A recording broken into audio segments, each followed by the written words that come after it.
When dawn finally broke, I cautiously opened the door. The footprints were gone, but the clearing had been disturbed. More importantly, I noticed something near the edge of the woods. A small, makeshift camp, hastily abandoned, with scraps of food, a torn blanket, and broken branches arranged like crude markers.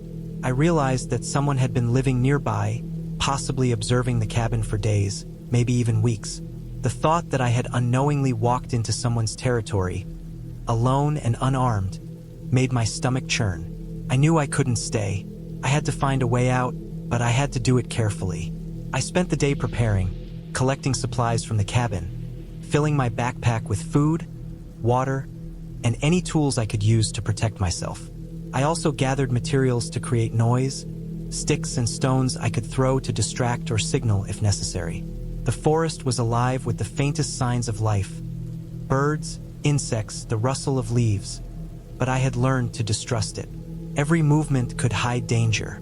By late afternoon, I set out, staying close to the edges of the trees, moving slowly, deliberately.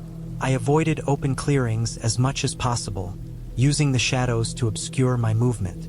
Hours passed, and the forest seemed endless. My legs ached.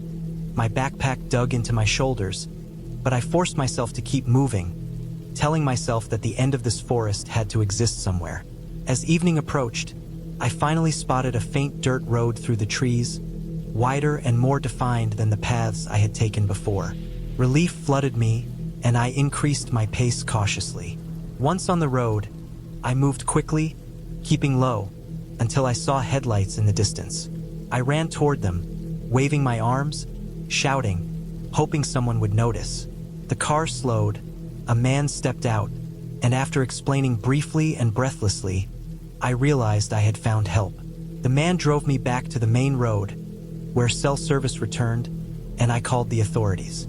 A search of the cabin and surrounding forest later revealed that I had been in an area known for squatters who occasionally targeted isolated cabins for supplies, observing and sometimes confronting visitors.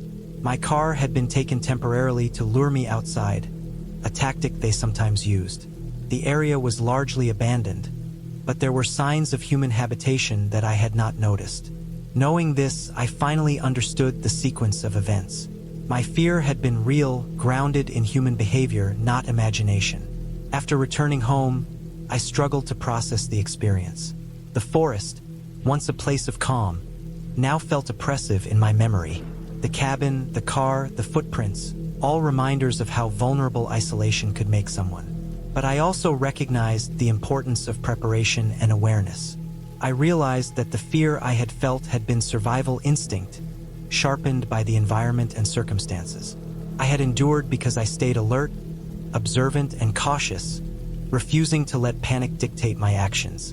Months later, I returned to the forest during the day, on a guided trail with other hikers.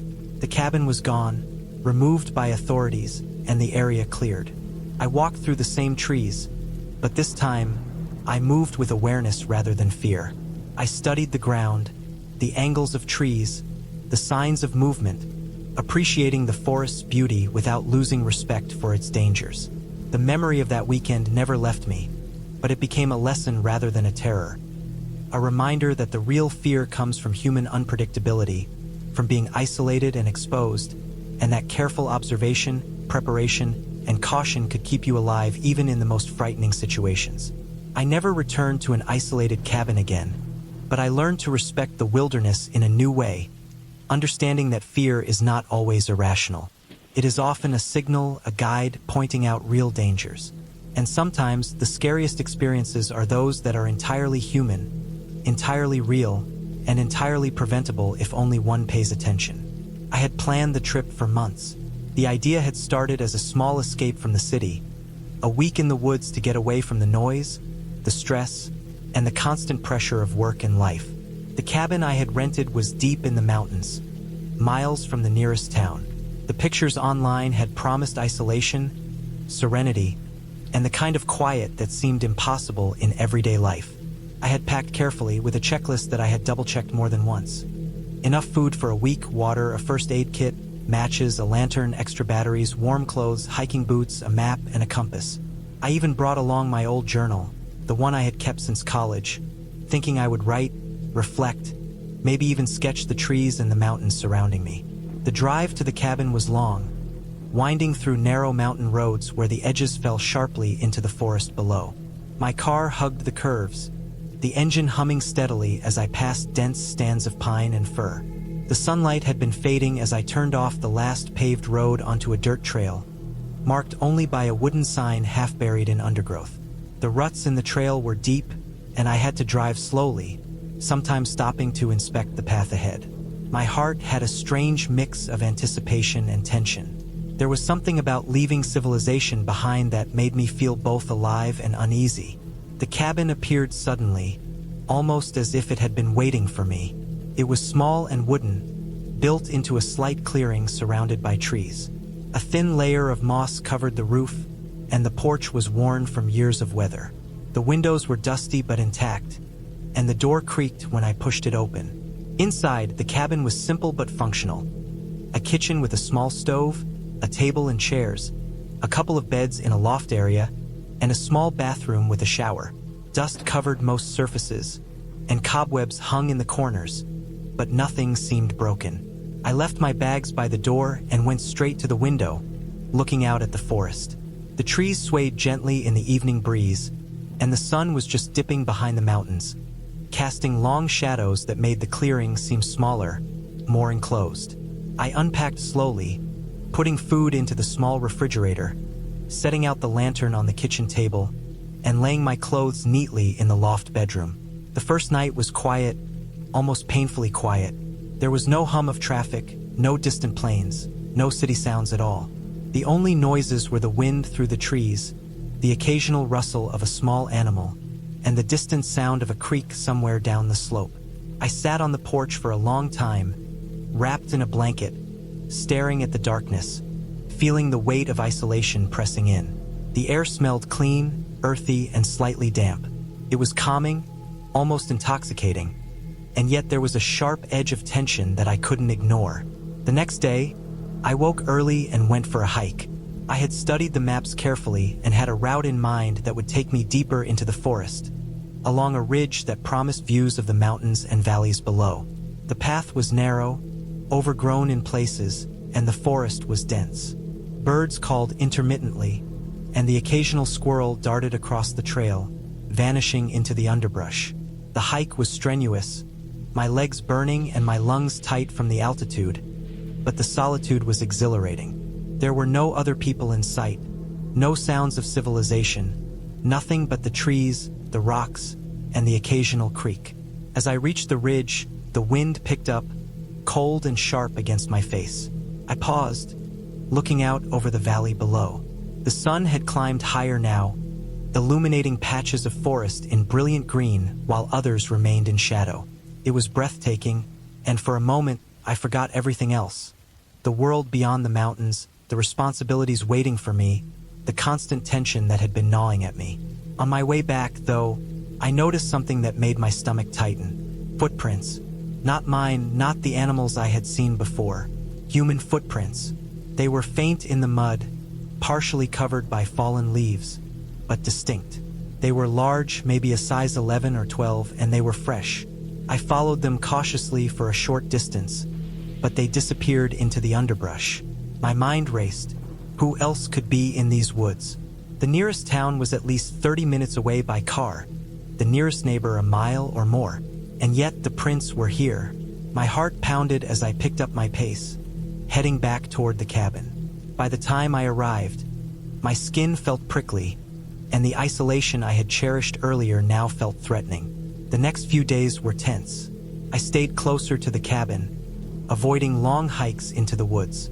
At night, I kept the lanterns lit, even when the cabin had windows and I could see outside. The wind seemed louder, the shadows deeper. Sometimes I thought I saw movement just beyond the tree line, a flash of something large and human-shaped before it disappeared. I told myself it was imagination, paranoia fueled by isolation, but I couldn't shake the feeling of being watched.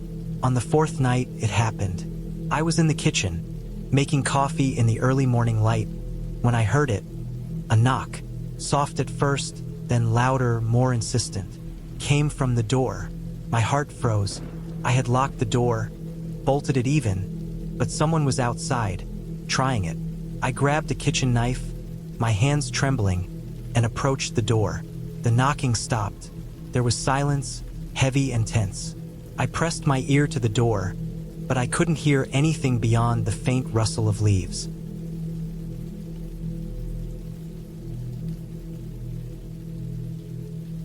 I spent the rest of the morning checking the perimeter of the cabin. The door and windows were intact, the lock had not been tampered with, and there were no footprints near the porch. But when I stepped back into the clearing, I noticed them again. Footprints leading from the tree line to the door. Someone had been there, someone had watched me, and then they had vanished. I felt a cold weight in my stomach. I had to leave, but I also had to survive the hours until I could safely drive back down the mountain. Over the next 2 days, I stayed inside, barricading the doors with furniture, keeping a close eye on the trees. I rationed my food carefully, drank sparingly, and kept my knife close. Every sound made me flinch: the crack of a branch, the thump of something heavy, the distant call of a bird. I became aware of every little detail: the way the wind shifted, the direction of the sun, the exact angle of shadows. I set traps outside, simple but effective. Tripwires with cans to make noise, rocks piled in strategic spots. I wasn't going to be caught off guard again. On the 6th day, I woke before dawn, the air crisp and cold. Something had changed overnight. The forest was quieter, almost unnaturally so. I checked the door. The barricade was intact, no footprints in the clearing. I realized then that whoever had been there had either left or was waiting for the right moment.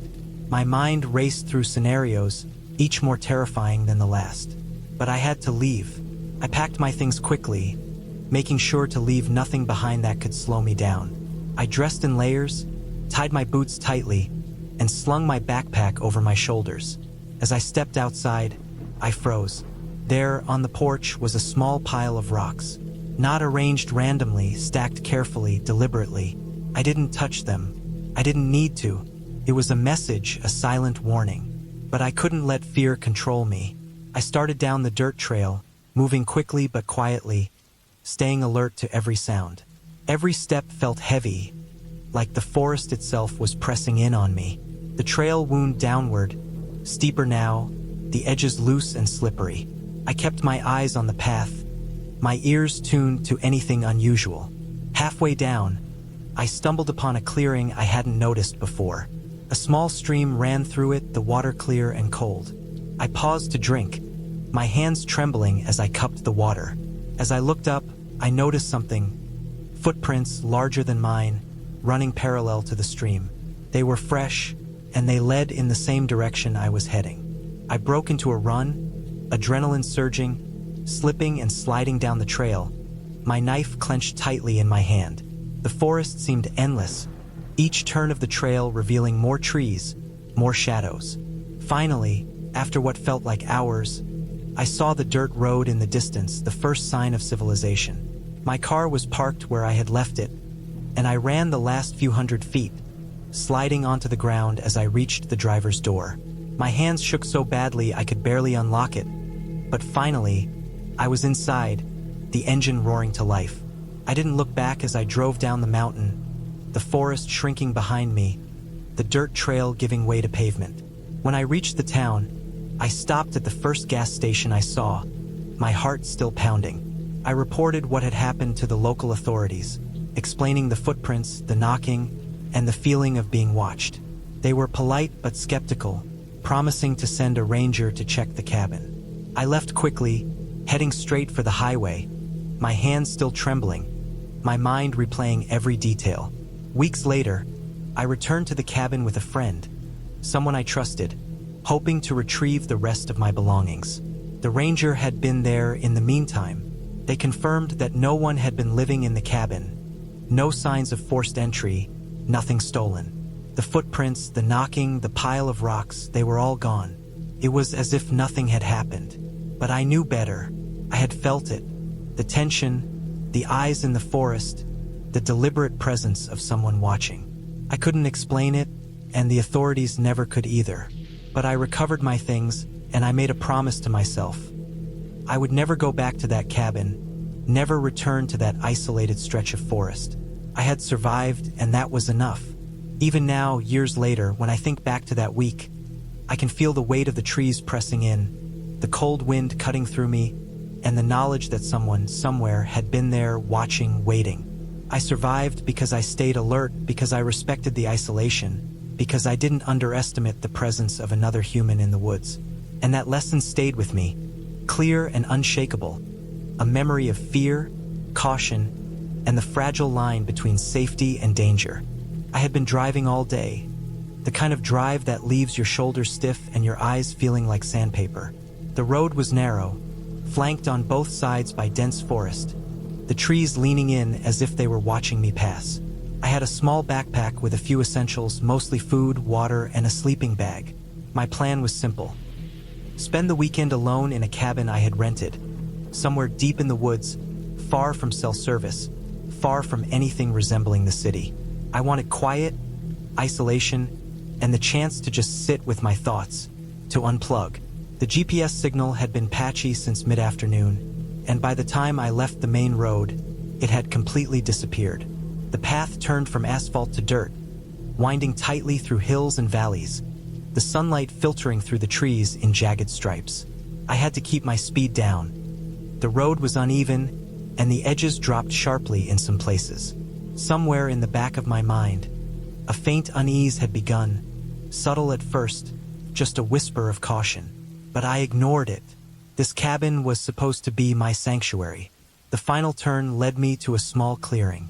The cabin stood off to the side, constructed of dark wood, unpainted, weathered by years of rain and snow.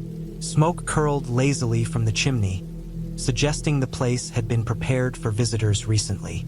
A narrow path led from the clearing to the cabin's door, bordered by overgrown grass and low shrubs. I parked my car on the uneven ground, noticing that the tires sank slightly into the damp earth. There was a strange silence here, not the pleasant kind that comes from isolation, but the heavy kind that pressed against your ears, making them ache. I took my backpack and approached the cabin. The door creaked as I opened it, the hinges complaining like an old man waking from a deep sleep. Inside, it smelled of damp wood and faintly of cleaning products, as if someone had tried to make it welcoming but hadn't quite succeeded. Dust covered the corners, and the furniture looked utilitarian. A small table, a few chairs, a bed pushed against one wall. A wood stove sat in the center of the main room, its iron blackened with use, a small stack of firewood beside it. I set my backpack down and checked the cabin thoroughly. Windows were intact, doors locked, and there was a small box of matches and a lighter on the table. The first night was uneventful. I made a fire in the stove, boiled water for coffee, and ate a simple meal from the supplies I had brought. The quiet was absolute, broken only by the occasional crack of the wood in the stove or the distant call of a bird or animal. I slept poorly, partly due to the stiffness from the drive, partly because the silence felt unnatural. But there was nothing threatening, nothing that could truly scare me. It was the next morning when things began to shift. I had woken early, as I usually do, to the faint light of dawn. I stepped outside to stretch, and the forest seemed denser than I remembered. I noticed that the path I had followed yesterday seemed less like a road and more like a thin trail disappearing into the trees. The air smelled heavier, damp, and cold, though it wasn't particularly late in the season. Birds chirped, but only sparsely, as if they were avoiding something. I brushed off the feeling and decided to explore a little, thinking I could follow the path to a nearby creek the map indicated. As I walked, I noticed small things that made my skin crawl. Broken branches, snapped in unnatural angles, scattered along the trail. The underbrush seemed disturbed, footprints that weren't mine leading off into the woods, though I couldn't make out what had made them. I told myself it was probably an animal, a deer or a bear, and tried to calm down. But the feeling of being watched had begun, a prickling awareness that tightened in my chest every few minutes. I kept moving, my eyes scanning the shadows between trees, trying to convince myself it was paranoia. By mid-afternoon, I had reached the creek. It was shallow, but the water was clear, moving quickly over rocks. I knelt and drank, tasting the mineral tang of the stream. As I stood up, I realized that the sun was moving quickly toward evening, and I had no desire to be out in the forest when darkness fell. I turned back, retracing my steps, and immediately noticed that the path looked different. Small changes, barely perceptible. A tree that hadn't been leaning before now leaned sharply over the trail. A large rock that had been on one side was now in the middle, forcing me to detour. I tried to ignore it, but the sense of unease was growing. When I returned to the cabin, the first real sense of danger hit me. My car, which I had parked carefully in the clearing, was not where I had left it. In its place, tire tracks led to the edge of the clearing and disappeared into the forest. My stomach sank. I ran toward the cabin and checked the doors and windows again. Nothing appeared broken, nothing taken from inside, but the firewood I had stacked neatly was scattered, and footprints were visible in the dirt, some large, some small, moving toward the trees. I couldn't see anyone, but I knew I wasn't alone. The next few hours were tense.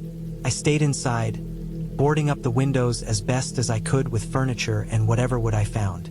Every sound, rustling leaves, snapping branches, the distant groan of a tree, made my heart leap.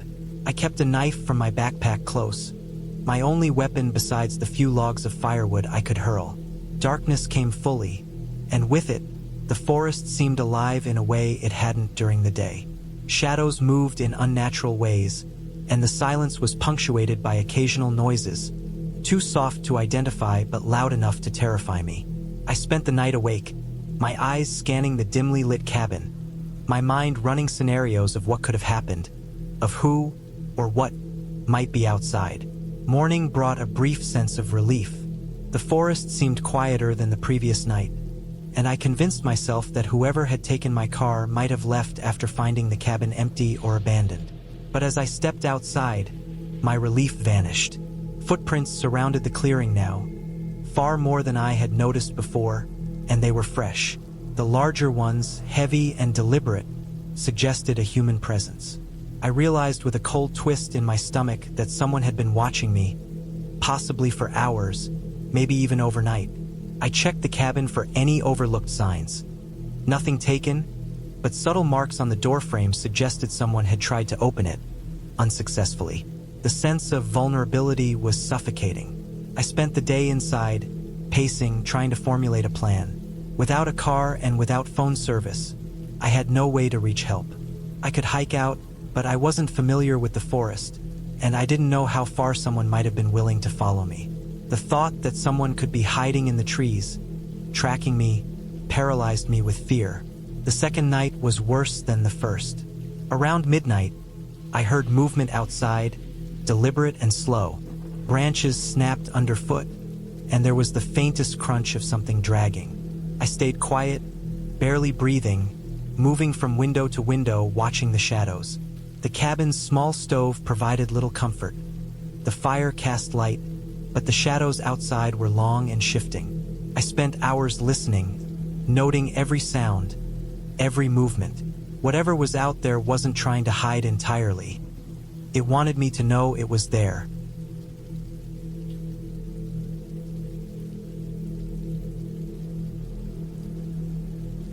I had planned the trip for months. The idea had started as a small escape from the city, a week in the woods to get away from the noise, the stress, and the constant pressure of work and life. The cabin I had rented was deep in the mountains, miles from the nearest town. The pictures online had promised isolation, serenity, and the kind of quiet that seemed impossible in everyday life. I had packed carefully with a checklist that I had double-checked more than once. Enough food for a week, water, a first aid kit, matches, a lantern, extra batteries, warm clothes, hiking boots, a map, and a compass. I even brought along my old journal, the one I had kept since college, thinking I would write, reflect, maybe even sketch the trees and the mountains surrounding me. The drive to the cabin was long, winding through narrow mountain roads where the edges fell sharply into the forest below. My car hugged the curves, the engine humming steadily as I passed dense stands of pine and fir. The sunlight had been fading as I turned off the last paved road onto a dirt trail, marked only by a wooden sign half buried in undergrowth. The ruts in the trail were deep, and I had to drive slowly, sometimes stopping to inspect the path ahead. My heart had a strange mix of anticipation and tension. There was something about leaving civilization behind that made me feel both alive and uneasy. The cabin appeared suddenly, almost as if it had been waiting for me. It was small and wooden, built into a slight clearing surrounded by trees. A thin layer of moss covered the roof, and the porch was worn from years of weather. The windows were dusty but intact, and the door creaked when I pushed it open. Inside, the cabin was simple but functional. A kitchen with a small stove, a table and chairs, a couple of beds in a loft area, and a small bathroom with a shower. Dust covered most surfaces, and cobwebs hung in the corners, but nothing seemed broken. I left my bags by the door and went straight to the window, looking out at the forest. The trees swayed gently in the evening breeze, and the sun was just dipping behind the mountains, casting long shadows that made the clearing seem smaller, more enclosed. I unpacked slowly, putting food into the small refrigerator, setting out the lantern on the kitchen table, and laying my clothes neatly in the loft bedroom. The first night was quiet, almost painfully quiet. There was no hum of traffic, no distant planes, no city sounds at all. The only noises were the wind through the trees, the occasional rustle of a small animal, and the distant sound of a creek somewhere down the slope. I sat on the porch for a long time, wrapped in a blanket, staring at the darkness, feeling the weight of isolation pressing in. The air smelled clean, earthy, and slightly damp. It was calming, almost intoxicating, and yet there was a sharp edge of tension that I couldn't ignore. The next day, I woke early and went for a hike. I had studied the maps carefully and had a route in mind that would take me deeper into the forest, along a ridge that promised views of the mountains and valleys below. The path was narrow, overgrown in places, and the forest was dense. Birds called intermittently, and the occasional squirrel darted across the trail, vanishing into the underbrush. The hike was strenuous, my legs burning and my lungs tight from the altitude, but the solitude was exhilarating. There were no other people in sight, no sounds of civilization, nothing but the trees, the rocks, and the occasional creek. As I reached the ridge, the wind picked up, cold and sharp against my face. I paused, looking out over the valley below. The sun had climbed higher now, illuminating patches of forest in brilliant green while others remained in shadow. It was breathtaking, and for a moment, I forgot everything else.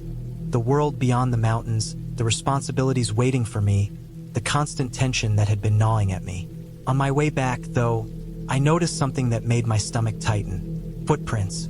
Not mine, not the animals I had seen before. Human footprints. They were faint in the mud, partially covered by fallen leaves, but distinct. They were large, maybe a size 11 or 12, and they were fresh. I followed them cautiously for a short distance, but they disappeared into the underbrush. My mind raced. Who else could be in these woods? The nearest town was at least 30 minutes away by car, the nearest neighbor a mile or more, and yet the prints were here. My heart pounded as I picked up my pace, heading back toward the cabin. By the time I arrived, my skin felt prickly, and the isolation I had cherished earlier now felt threatening. The next few days were tense. I stayed closer to the cabin, avoiding long hikes into the woods. At night, I kept the lanterns lit, even when the cabin had windows and I could see outside. The wind seemed louder, the shadows deeper. Sometimes I thought I saw movement just beyond the tree line, a flash of something large and human-shaped before it disappeared. I told myself it was imagination, paranoia fueled by isolation, but I couldn't shake the feeling of being watched.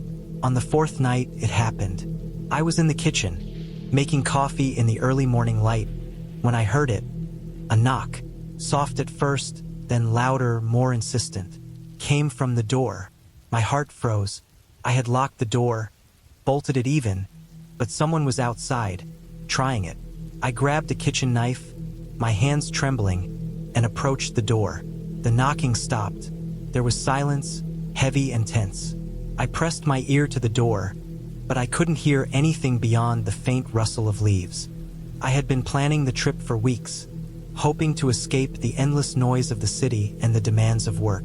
I needed a break, a place where no one could find me, where I could be alone, think, and perhaps even clear my mind completely. The cabin I had rented was far out in the mountains, at the end of a long, unpaved road that wound through thick pine forests. The map showed only a faint line leading to it, and even my GPS had trouble keeping a signal once I drove past the last gas station. That isolation was part of what had drawn me there. I wanted solitude, the kind of quiet that comes only when the wind rustles through the trees and the stars seem close enough to touch. The drive itself had taken longer than expected. The road was rough, covered in loose gravel, and narrow enough that if another car came along, one of us would have to back up for miles to find a spot wide enough to pass.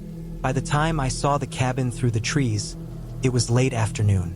The sun was low, casting long shadows that stretched across the uneven forest floor.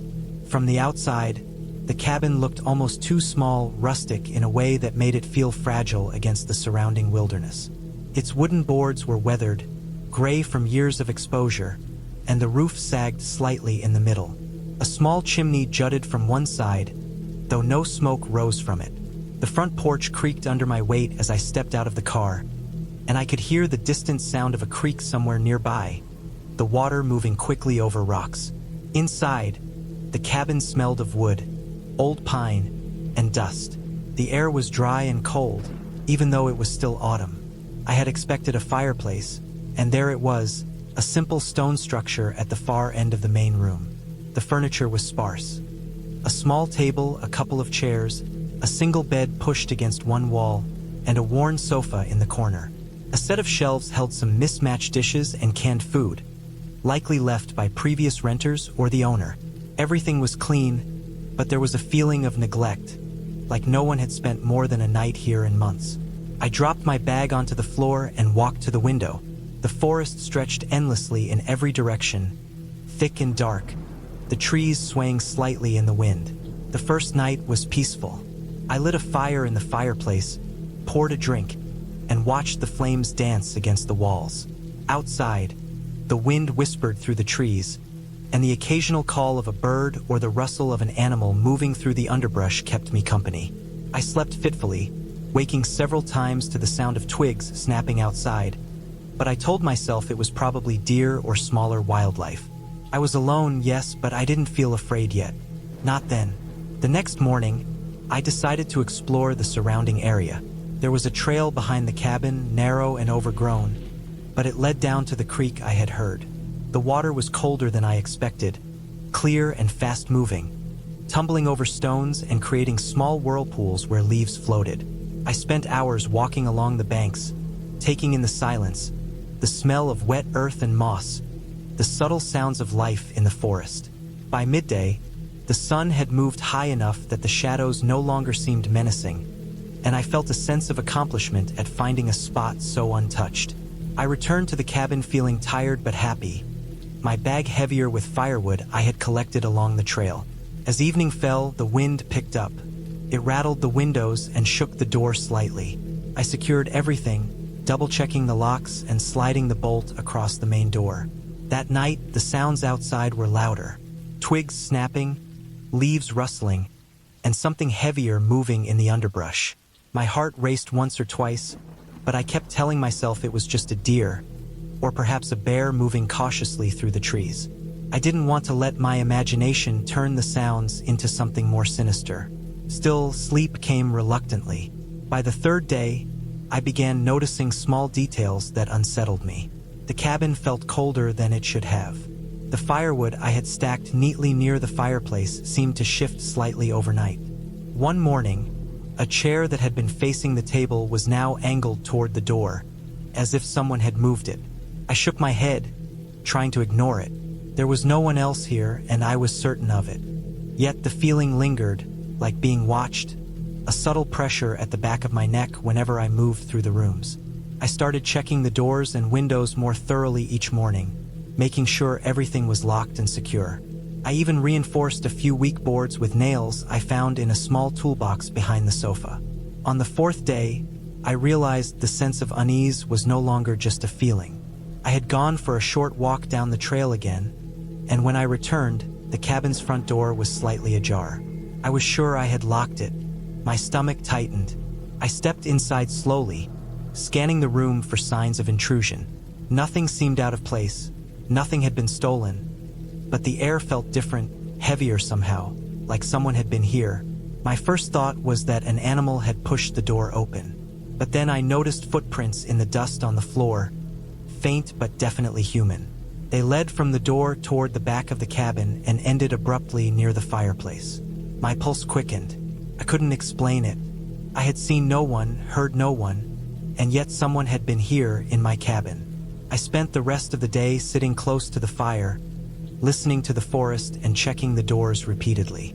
That night, the noises were worse. Not just the usual snapping of twigs or rustling of leaves, but heavier steps around the cabin. I could hear them on the porch, pacing back and forth, stopping occasionally as though whoever or whatever was out there was testing me. I didn't dare open the door. I stayed in the main room, fire blazing, a kitchen knife in my hand, listening to the darkness outside. Hours passed and finally the steps stopped. I slept in bursts, always waking to check the door.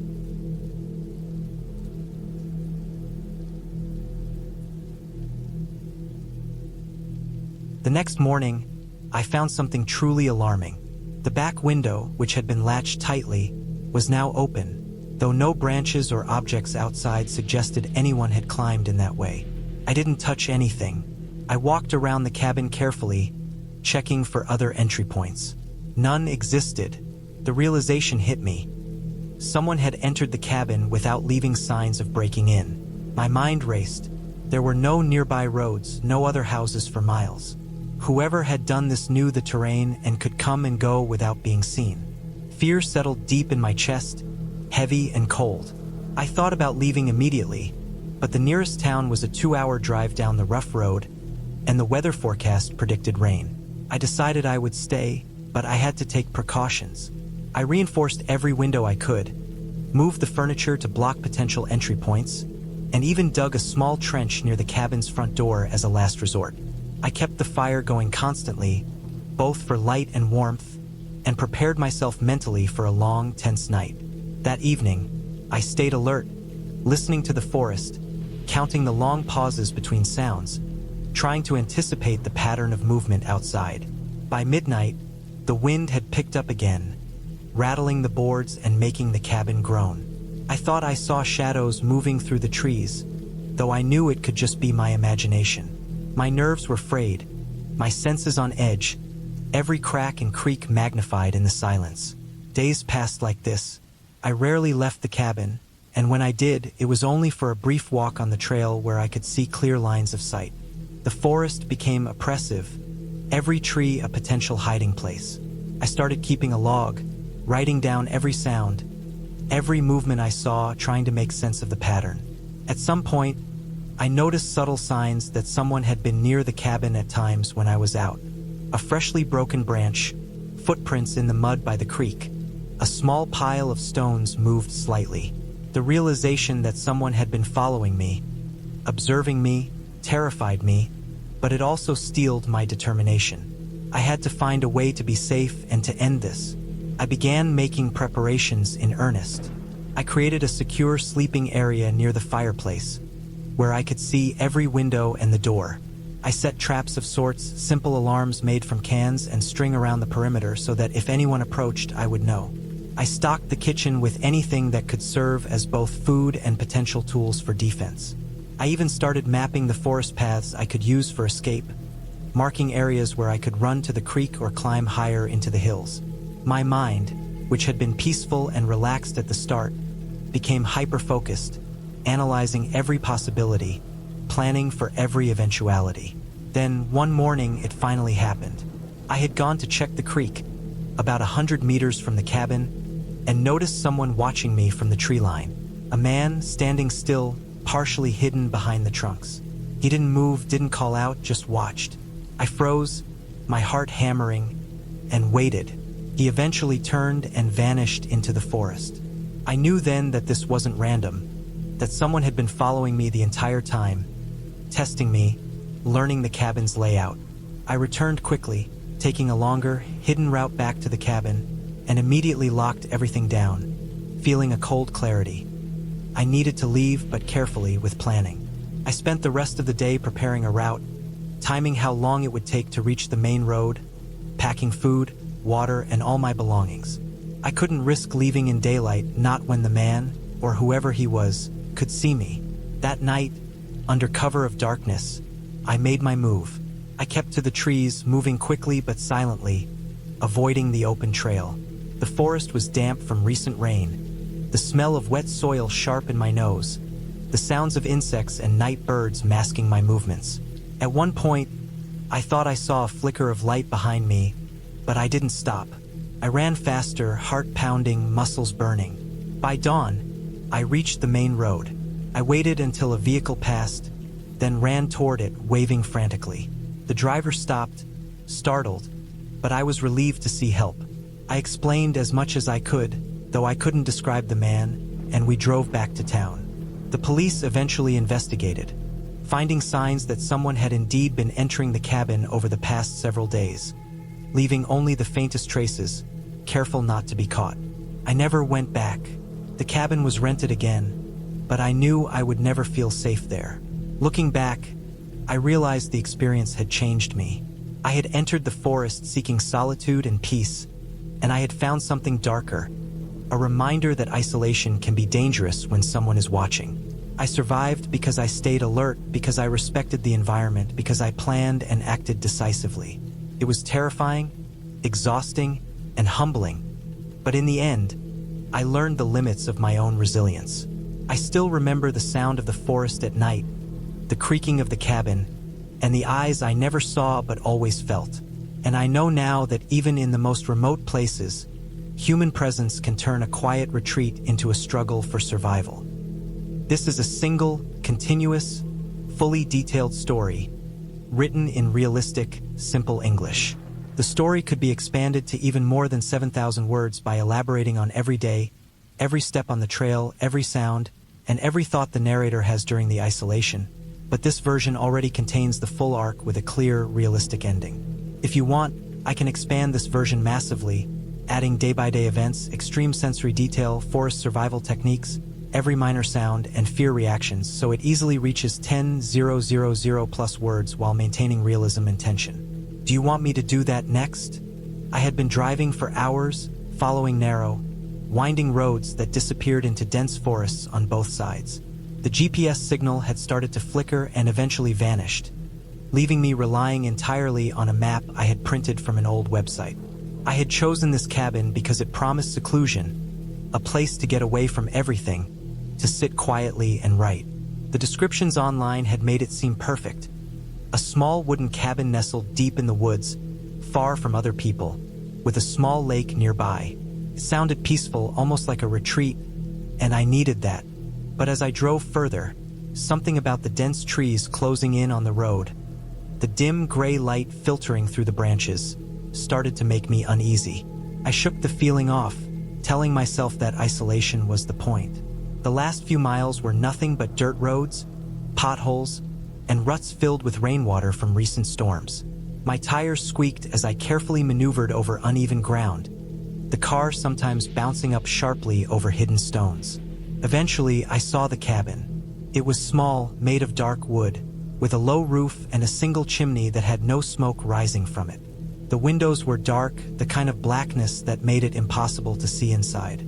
I parked my car on a patch of flat ground covered in dead leaves and walked up to the porch, my footsteps crunching. The door was locked, as I had expected, but I had the key taped under a wooden beam near the steps. The cabin smelled faintly of damp wood and dust when I opened it. Inside, it was simple but functional. A small kitchen area with a sink, a counter, and an old gas stove. A dining table with 2 chairs. A living space with a worn-out couch, a single armchair, and a small wood stove in the corner. A loft with a narrow ladder led up to the sleeping area. The furniture was old but sturdy, and the floorboards creaked under every step. I dropped my bag by the door and walked around, examining the place. The cabin was completely silent except for the occasional groan of the wood as it adjusted to the cold air. I spent the first hour unpacking and organizing. I had brought enough food for a week, water, a small first aid kit, a flashlight, extra batteries, and a set of camping gear in case I needed to leave the cabin quickly. There were no electronics inside besides a small radio that I tested, but it only picked up static. The nearest cell signal was a faint line on my phone, barely enough to show the time. I told myself that this was part of the charm of being out here, complete isolation. As night approached, I lit the wood stove and sat on the couch, listening to the wind push against the trees. The sound was constant and unsettling, a low creaking that seemed to echo inside the cabin. Outside, the forest was thick and dark, and I could hear branches snapping far away. I tried to focus on my writing, but the sounds kept pulling my attention. Something about the absolute silence of everything else made my own thoughts louder, more chaotic. I kept thinking I saw movement outside the window, shadows flickering between the trees, but every time I looked, there was nothing there. Around 10 p.m., I realized I hadn't eaten yet. I cooked a simple meal of pasta and canned vegetables on the stove. The smell of food was comforting, but I felt a tight knot of anxiety in my stomach that I couldn't shake. After eating, I cleaned the dishes and returned to the living area, sitting close to the stove where the warmth felt safer. I tried to read, but my eyes kept drifting to the dark windows. The wind had picked up outside, rattling the loose shingles on the roof. At one point, I thought I heard a low growl or a snarl like an animal, but it could have been anything. A tree branch hitting the side of the cabin, or maybe my imagination. Sleep didn't come easily. I lay in the loft, wrapped in a blanket, listening to the noises outside. Each small sound felt amplified, and I found myself tensing with every creak and snap. Around midnight, the wind changed, coming from the opposite direction, carrying a strange, almost metallic smell. It reminded me of rusted iron. I got up, flashlight in hand, and checked the windows and the door. Everything seemed fine, but then I noticed something that made my stomach turn. Faint footprints in the mud around the cabin. They were human, not animal, and they circled the cabin slowly, as if someone had been walking around it. My heart started pounding. I had not seen another person all day, and the road here was nearly impassable. I debated what to do. I considered driving out immediately, but the dirt road was treacherous, and it was dark. I didn't have anyone to call. My phone barely had a signal. I felt trapped, a small, fragile figure in the middle of the forest with no immediate escape. I decided to lock the doors and windows as tightly as possible and wait. I pulled a chair against the door to reinforce it and placed my backpack near it, ready to grab it if I needed to run. Every sound made me flinch. The wind seemed to carry footsteps, though I knew it was probably my mind playing tricks. Still, when I shined the flashlight outside, I could see faint shadows moving just beyond the treeline. Hours passed like this. I stayed awake, tense, barely breathing, listening to every sound. At some point, I realized the footsteps had stopped, but something else had started. A low scratching on the side of the cabin. It was deliberate, slow, moving from the back corner toward the front. I gripped a heavy metal lamp I had brought from the kitchen, trying to make myself feel prepared. I shone the flashlight toward the source, but the shadows were thick, the trees blotting out most of the beam. The scratching stopped suddenly. Then there was a soft thud against the door. My hands shook, my pulse racing. I was utterly alone, yet I felt eyes on me.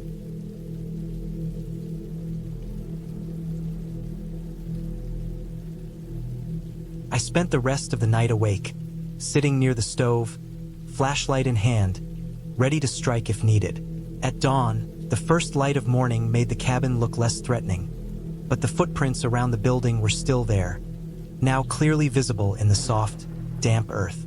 There were at least 6 sets of them, circling the cabin in a pattern that didn't make sense. Whoever had been here had been careful, watching, but never coming close enough to reveal themselves fully. I packed my essentials and left the cabin immediately, deciding to take the risk of the treacherous road rather than stay another night.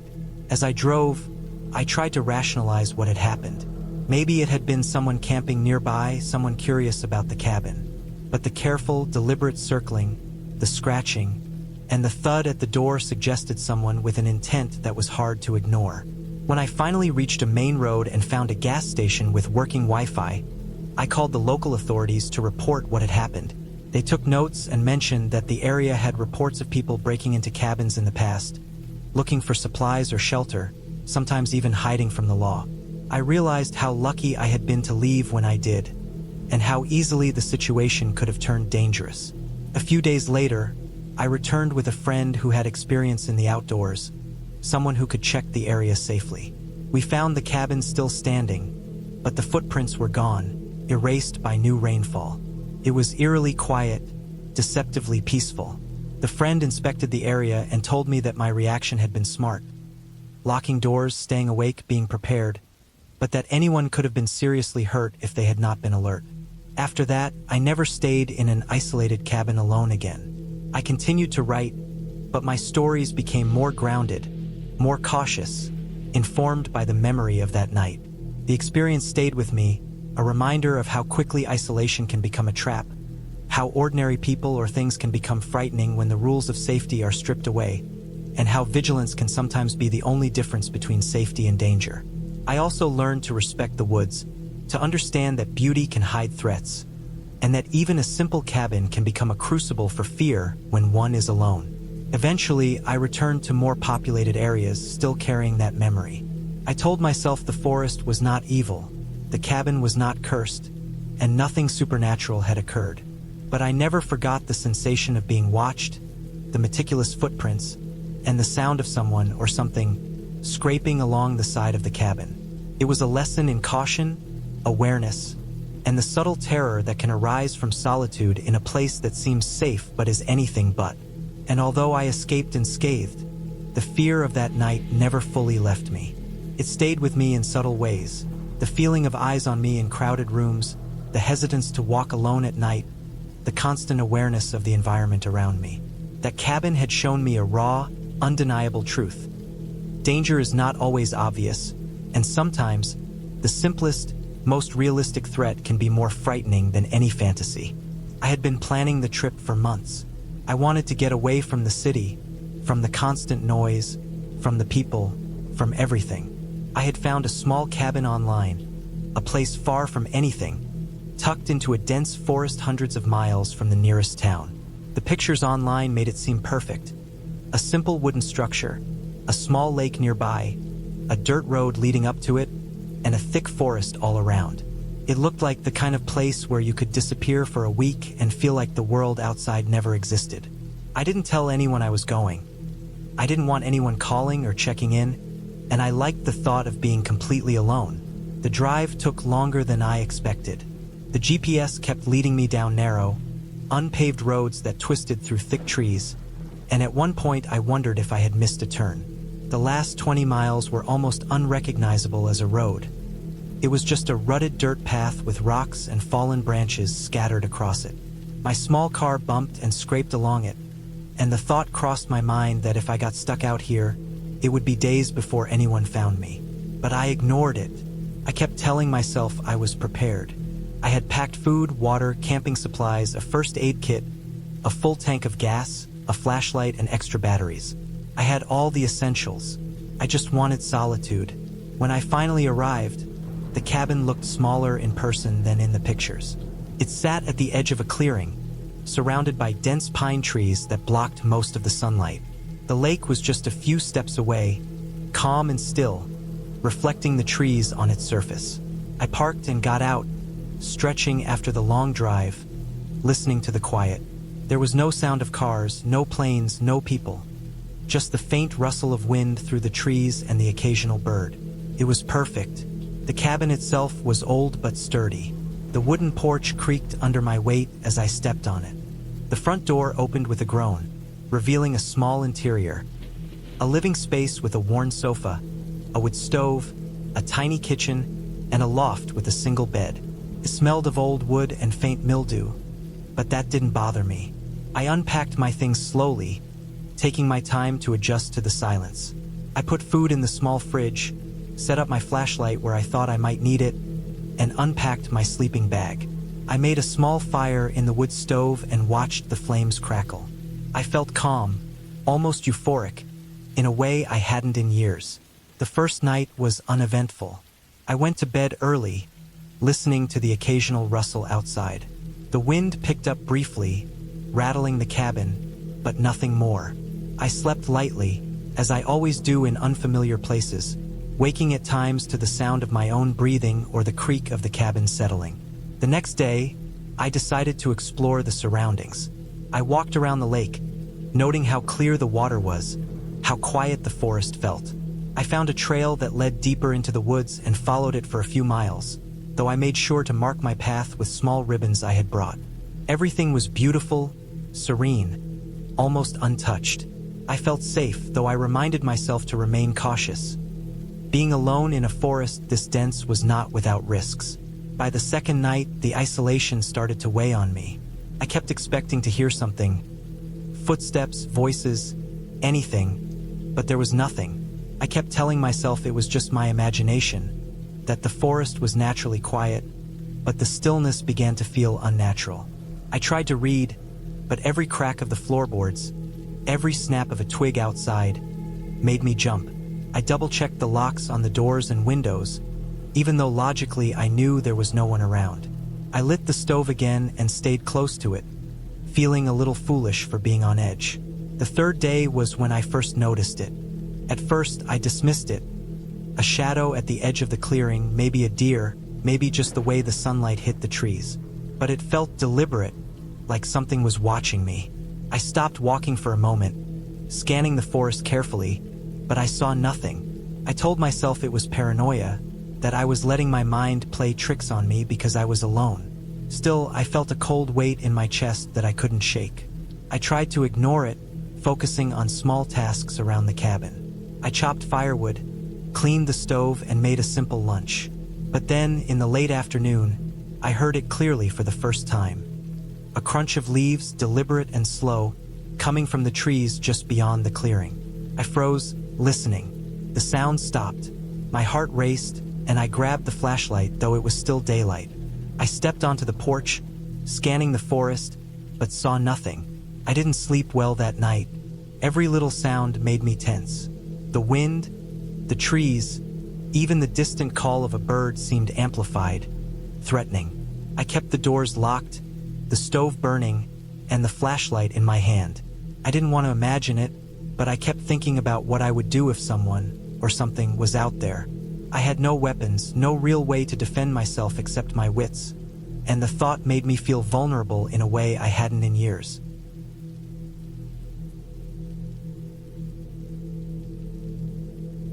By the fourth day, I knew I wasn't imagining it. Something was moving around the cabin, staying at the edge of the clearing, watching. I could hear branches breaking, sometimes a faint scraping, the sound of footsteps crunching over the dirt and leaves. I stayed inside during the day, looking through the windows, trying to catch a glimpse of whatever it was. The fear I felt was different than what I had expected.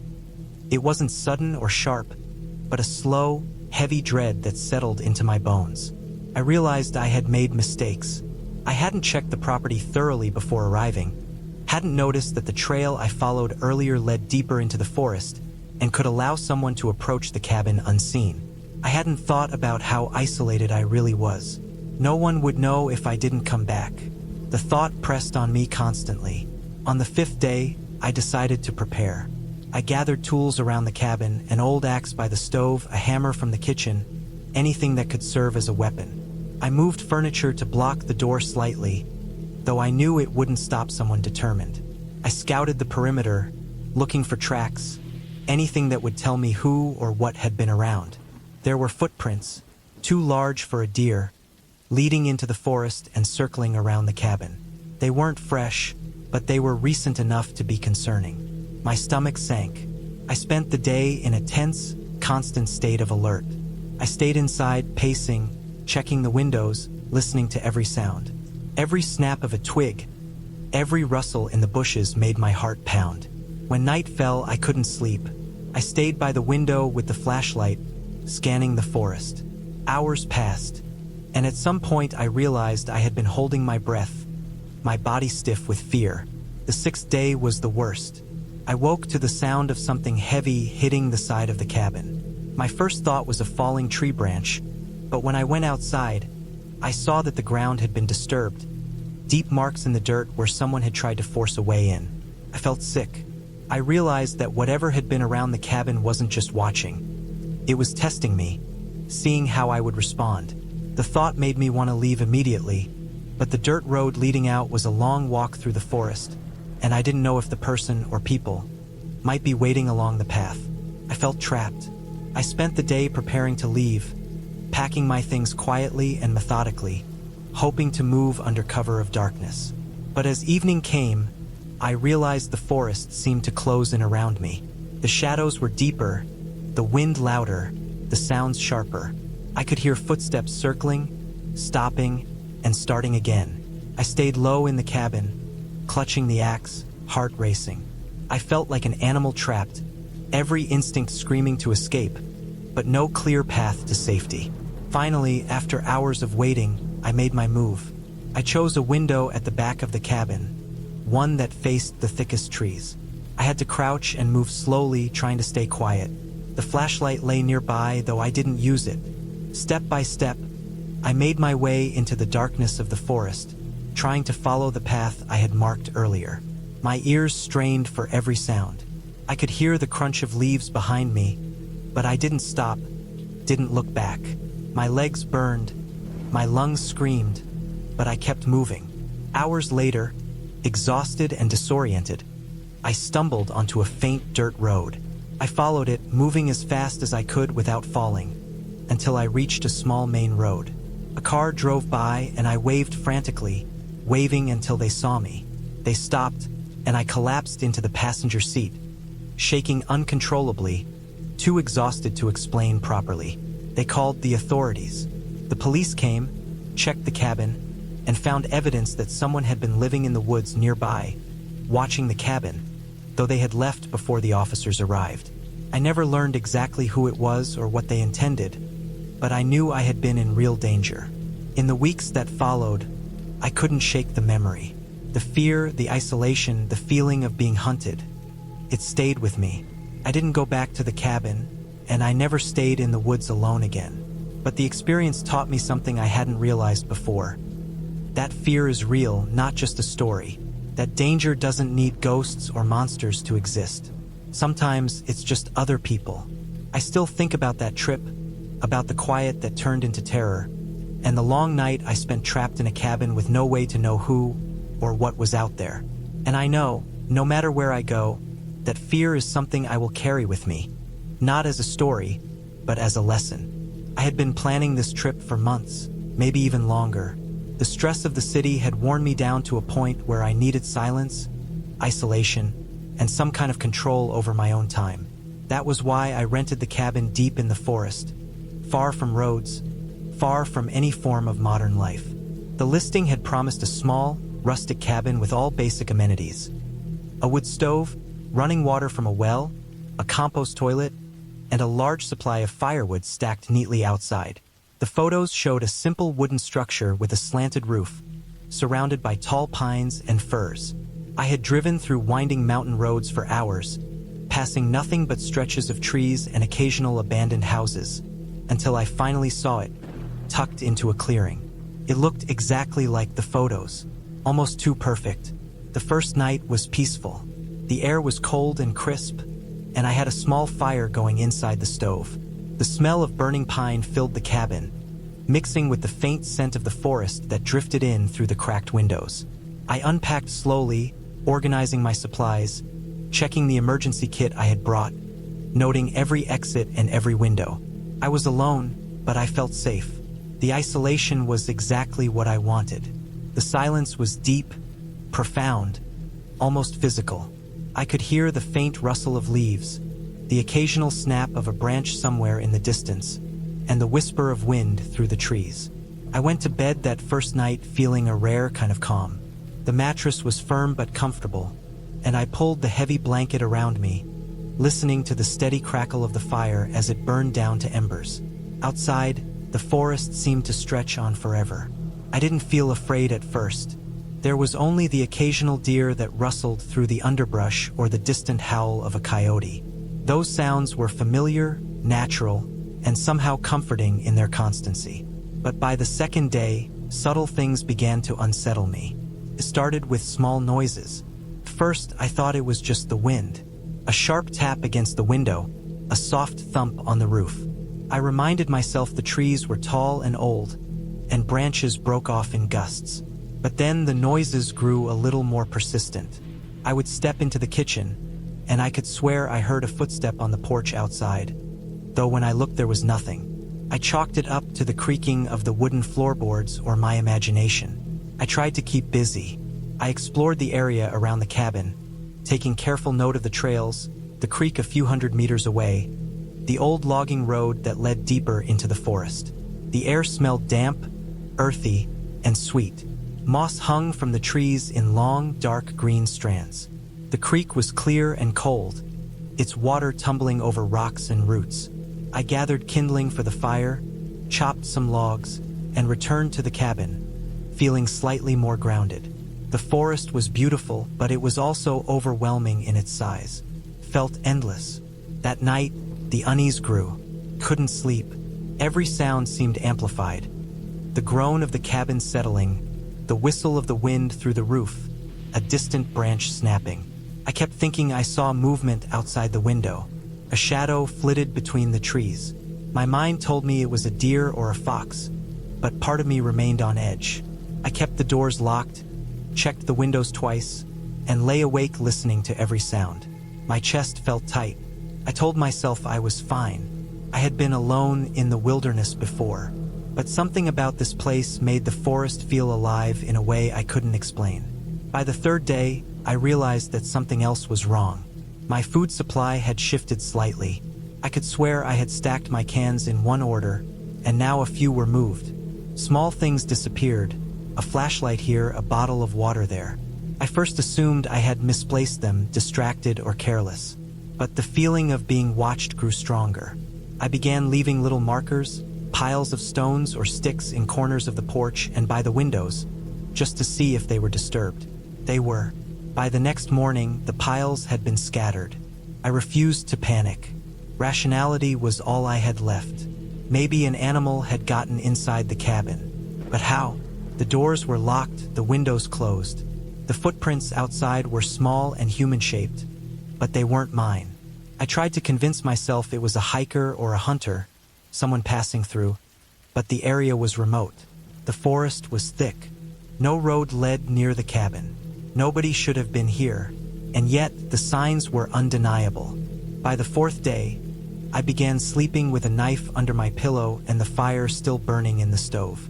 I barricaded the door with a chair, then another, testing how firmly I could hold it in place. The shadows outside seemed to shift and gather, lingering just out of sight. I could see the footprints leading from the tree lean to the edge of my porch and back again, shallow and careful, like someone was testing my vigilance. Every snap of a twig, every rustle of leaves made my heart jump. I didn't want to leave. The forest was vast, and I knew I could vanish in it. But staying in the cabin, I felt trapped, pinned in by some invisible pressure. I started documenting everything. I wrote in a notebook describing the sounds, the movements, the footprints. I mapped the areas around the cabin, measured the distances from the tree lean, noted where branches were broken or grass pressed down. It was obsessive, but it gave me a little control. I started carrying the knife with me everywhere, even when gathering water or tending the fire. I learned the small patterns of the forest, how the wind shifted in the trees, how animals moved when humans were nearby, and I kept hearing it. Soft, slow steps circling the cabin at night, stopping, starting again, disappearing, then returning. One evening, as I was preparing food on the small stove, I saw him, or maybe them, a figure crouched behind the trees, partially hidden in shadow, watching. I froze. The figure was dressed in dark clothing that blended perfectly with the forest. The face was indistinguishable, hidden under a hood or hat. I couldn't tell if there was more than one. I backed away slowly toward the cabin, never taking my eyes off the figure. It didn't move. It didn't run. It just watched. And then, slowly, it retreated into the trees, disappearing into the darkness. I realized then that I couldn't handle this alone. I needed to leave. But the problem was simple. Leaving meant stepping into the forest, into the unknown. The figure could be anywhere along the path, waiting. I could try to hike back down to the main road, but it was a long trek through dense woods, uneven terrain, and I had no guarantee I wouldn't encounter whoever or whatever was stalking me. I considered calling the police, but the cell service was non-existent. Satellite phones? Too expensive and too heavy to carry. Panic surged, but I forced myself to think rationally. The next morning, I made a plan. I packed all essential items: water, some canned food, matches, my knife, extra clothing. I took the firewood axe with me, just in case. I left a note on the cabin table describing my plans, in case someone found it later. I marked the trees with bright cloth strips, hoping to navigate back if I got lost. I waited until the sun was high, illuminating the forest and reducing shadows. I kept checking the tree line constantly.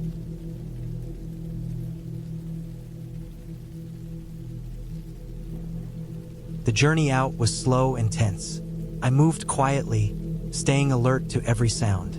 Branches snapped behind me. I spun around, knife in hand, but there was nothing. I stayed on the old logging road, which was faint but passable. It was overgrown in places, forcing me to push through brambles and fallen trees. My heart pounded constantly, my eyes scanning for movement. Hours passed. I started losing hope that I would find the main road before dark. I rationed my water carefully, drank sparingly, and kept moving. Around late afternoon, I saw signs of civilization. A fence post here, a faint tire track there. Encouraged, I pushed harder, adrenaline carrying me forward. Then I heard a rustle behind me, faster than before, deliberate. I spun around, ready to strike with the knife, but the shadows of the trees just shifted in the wind. I couldn't see anyone. My heart was in my throat. I ran. The last stretch to the main road was downhill, steep and slippery with mud and pine needles. My boots slipped, my hands scraped on rocks and branches, but I kept running. Finally, I emerged onto a dirt road, wide and clear. My relief was overwhelming. Cars passed occasionally, and I waved desperately. A passing truck slowed. The driver looked confused, but I ran toward it anyway. They stopped. I explained my situation in broken sentences, too fast for me to properly organize, pointing back toward the forest. They called the authorities immediately. Police arrived within an hour. They inspected the cabin and surrounding woods. There were clear signs of someone staying close to the cabin. Footprints, small fire pits hidden among the trees, disturbed supplies. But no one was found. The officers confirmed it. Whoever had been there had likely been watching me for days, waiting, testing, observing.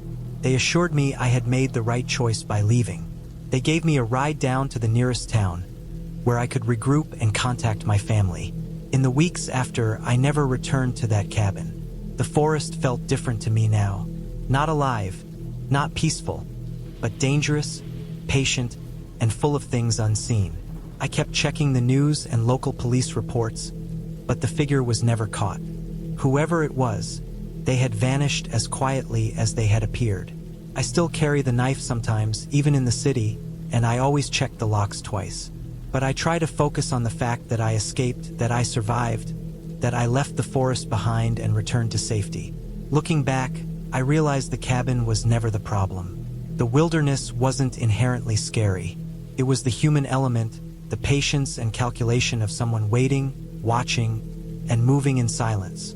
That is a kind of fear that never leaves you, the knowledge that someone can be so close and yet so hidden that every step you take, every movement could be observed. I will never forget it, and though I eventually feel calm again, that memory is always there, lurking at the edge of my awareness, a reminder that isolation is not safety, and that sometimes the worst horrors are the ones that are real. I remember the first time I drove down the dirt road that led to the cabin. The trees pressed in from both sides, a thick, nearly impassable wall of pine and spruce. The road narrow enough that if a car approached from the opposite direction, one of us would have to back up. The gravel crunched under my tires, the sound echoing in the quiet that surrounded this stretch of forest. And for a moment, I felt a thrill that bordered on fear. The cabin was supposed to be secluded, off the grid, a place where I could escape the city and the endless hum of people, traffic, and deadlines. I had rented it for a long weekend, intending to write, read, and finally rest. The first view of the cabin caught me by surprise. It wasn't anything like the small, charming images I had seen online. The structure was solid, made of dark timber, worn by years of wind and snow. The roof sagged slightly on one side, and the paint had long since peeled from the wooden walls. A thin plume of smoke drifted lazily from the chimney, despite the fact that the calendar said spring, and the last snowfall had melted weeks ago. The place had a lonely, abandoned feel to it, the kind that made me glance over my shoulder instinctively. I parked and took in the surroundings.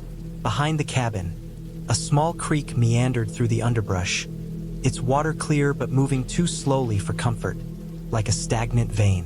Around the front, patches of long grass had overtaken the old yard, hiding broken tools and half-buried stones. The air smelled of wet wood, earth, and something faintly metallic, though I couldn't tell if it was rust from an old nail or something else entirely.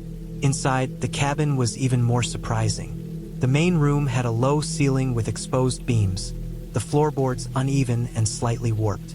A large stone fireplace dominated the far wall, its hearth blackened from previous fires. There were 2 small bedrooms and a tiny kitchen, a single sink with a rust-stained faucet, and a small fridge that hummed faintly. The windows were grimy, letting in shafts of light that seemed muted and gray.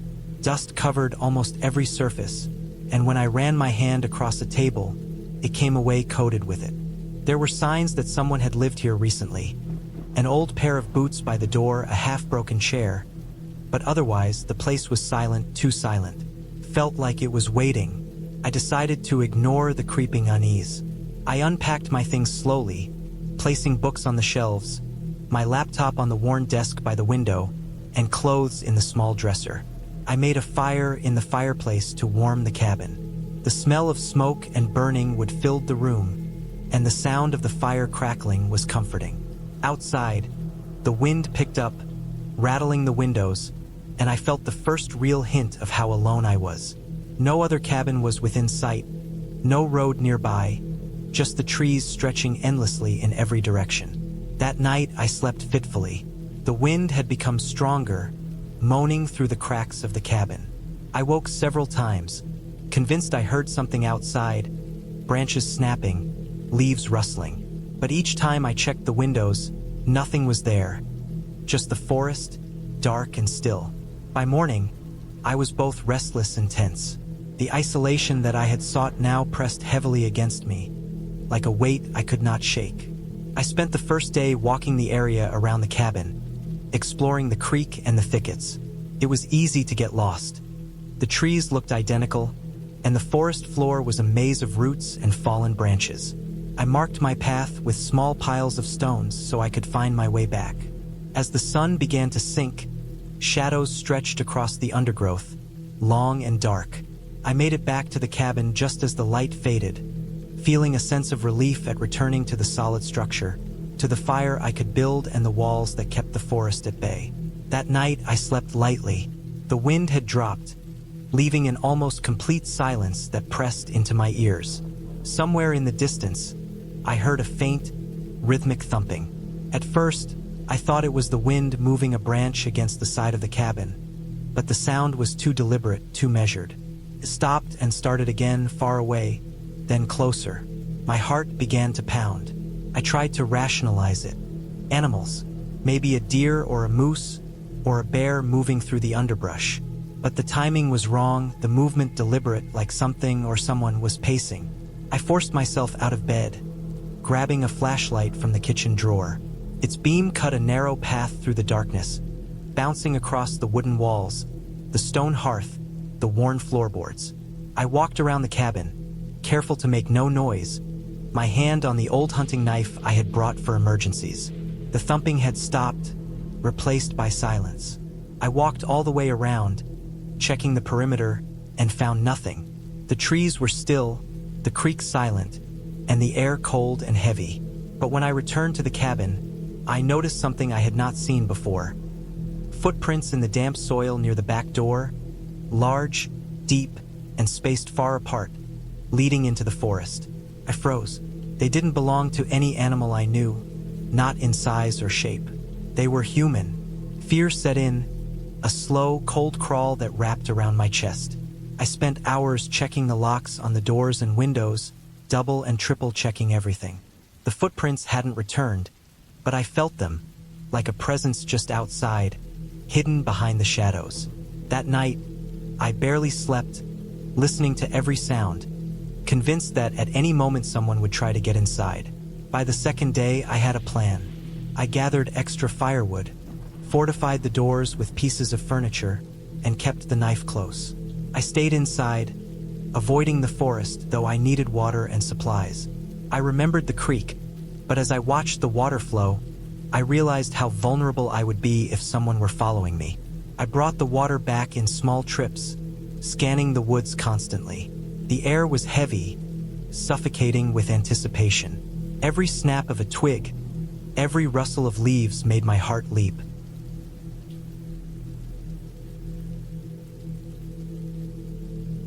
Late in the afternoon, I saw movement through the trees. I froze, barely breathing, watching a dark figure slip between the trunks, stopping and looking in my direction. I ducked behind the cabin wall, holding my breath. The figure didn't move for what felt like an eternity. Then it turned and disappeared deeper into the forest. I stayed low until dusk, until the light finally dimmed, until I was sure it hadn't returned. That night, I resolved to leave in the morning. I packed my things quickly, aware that every minute I stayed increased the risk. But when I stepped outside at dawn, my car had a flat tire. Not a slow leak, but deliberately punctured. My stomach sank. Someone had been here and they were watching. Panic clawed at me, but I forced myself to calm down. I couldn't run blindly. I needed a plan. I went back to the cabin, barricaded myself inside, and considered my options. My phone had no signal, so calling for help was impossible. I could try walking to the main road, but that would take hours, and I had no idea if whoever had sabotaged the car was still nearby. I remembered the creek, the way it curved through the trees. Maybe I could follow it, stay low, and find a road or a house. It was risky, but it was my only option. I left just as the sun broke the horizon, carrying only a backpack with essentials. Water, some food, my knife, and the flashlight. I kept low, moving through the underbrush, every sense on high alert. Hours passed. The forest seemed endless, each tree the same as the last, each path a possible trap. At one point, I thought I heard footsteps behind me, heavy and deliberate. I froze, then ran, breaking through branches, feeling cuts on my arms and face, ignoring the pain. By late afternoon, I emerged onto a dirt road, deserted, but I could see tire tracks and footprints. I followed the road, moving carefully, and finally saw a small farmhouse in the distance. I approached slowly, waving my arms. The owner came out with a shotgun cautiously, but after I explained, through gestures mostly, they understood I was in danger. They called the police. The investigation revealed that the cabin had been a hideout for a small group of criminals who had been using it to monitor travelers, waiting for an opportunity to steal or worse. The footprints, the sabotaged tire, the lurking presence. It had all been intentional, a trap that I had narrowly escaped. The police scoured the forest but didn't catch anyone, and I never went back. In the weeks afterward, I replayed the experience constantly. I could see every detail of that cabin, the way the floorboards creaked under my weight, the dark shapes of the trees outside, the smell of smoke and rust. I learned to trust my instincts, to pay attention to the subtle signs of danger, and above all, to respect the isolation of the wilderness. The cabin itself was abandoned after that, left to rot, a warning for anyone who might think solitude was without risk. I never returned, and I never will, but the memory of those days stays with me, as sharp and vivid as if I were still crouched behind the wall, listening to the forest breathe, waiting for something that might never come. I had been driving all day, the stretch of road growing narrower and rougher as I left the main highway behind. By late afternoon, the sun was already starting to dip behind the dense line of pines, and the shadows stretched long across the gravel path that led to the cabin. I didn't mind the isolation. I had been craving it for weeks. Somewhere to be alone, somewhere without the constant noise and small obligations of daily life. The cabin was supposed to be simple but cozy. A wooden structure, modest in size, with a small porch overlooking a clearing that led into the forest. The brochure had made it sound perfect, and my excitement overrode any unease as I parked the car in front of the cabin, the tires crunching over the loose gravel. I stepped out, letting the cold, crisp air fill my lungs. It smelled like damp earth and pine needles, with a faint hint of smoke from the old chimney. The forest seemed dense, almost unbroken, but the clearing around the cabin gave it a small breathing space. I glanced around, noting how still everything was. No birds, no wind, just the faint rustle of leaves somewhere far off. The quiet felt almost too complete, like the forest was holding its breath. I shrugged it off, telling myself that was exactly what I wanted. The cabin door was solid wood, old but well-maintained, and it opened with a small groan. Inside, the space was rustic. A stone fireplace dominated one wall, a small kitchenette on the side, and a loft with a ladder that led to the sleeping area. Everything smelled faintly of wood polish and old smoke. I dropped my bag by the door and ran my fingers over the edge of the fireplace. It was cold and dusty, and used for a long time. I took a moment to let the quiet settle in, letting myself imagine evenings with the fire crackling, the forest dark and still beyond the window. I unpacked slowly, methodical, trying to settle into the rhythm of being alone. As the daylight faded, the cabin took on a different character. Shadows grew in the corners, and the trees outside became a solid wall of darkness. I set up the small lantern I had brought, its yellow glow filling the main room and casting flickering shadows on the walls.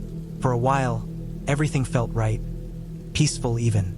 Then I heard it, a scraping sound, faint, coming from the outside. At first, I thought it was just the wind brushing against the side of the cabin, maybe the loose branch of a tree. But then it came again, softer, deliberate, like something or someone was moving near the edge of the clearing. I froze, listening. My pulse quickened, and I realized how completely alone I actually was.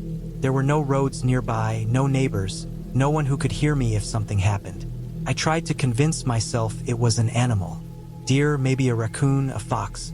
I told myself the sound would go away if I ignored it. I moved to the window and peeked through the curtain. Nothing, just the darkness, the trees blending together in the night. I exhaled slowly, trying to steady my hands. Maybe I had just imagined it. I decided to start the fireplace. The first spark took a while, and I felt a small surge of relief when the flames finally caught. The firelight created warmth, both physical and mental, and I tried to ignore the unease crawling along my spine. But even with the fire, I felt watched. The sensation was subtle at first, like a prickle of awareness that someone or something was near. Then I heard it again. A branch snapping, closer this time, almost like it had been pressed down deliberately by a foot. I considered leaving, driving back down the road while there was still light. But the sun was gone, and the road in the dark forest seemed worse than staying put. I told myself to stay calm, to stay rational. There were predators out here, yes, but most would not come near a human. Still, the feeling that I was being observed grew heavier with every minute. I took inventory of my supplies. Flashlight, knife, small camping stove, water, first aid kit. All good. I checked the locks on the doors and windows, making sure they were secure. I even wedged a chair under the door handle just for extra measure. I wasn't normally paranoid, but there was something about being alone in a place like this that triggered instincts I hadn't felt in years. Hours passed. The fire dwindled to embers. I could still hear small sounds outside, faint but persistent. A rustle here, a thump there. My mind played tricks on me, turning ordinary noises into something sinister. I thought I saw shapes moving in the shadows beyond the glass.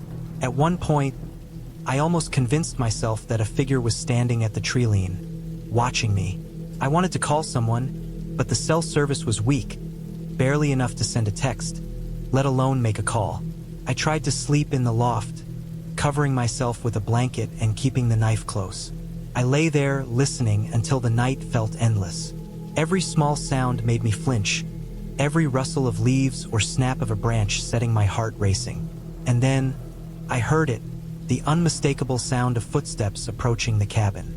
Not from a distance, but from right outside, moving around the perimeter. My stomach sank.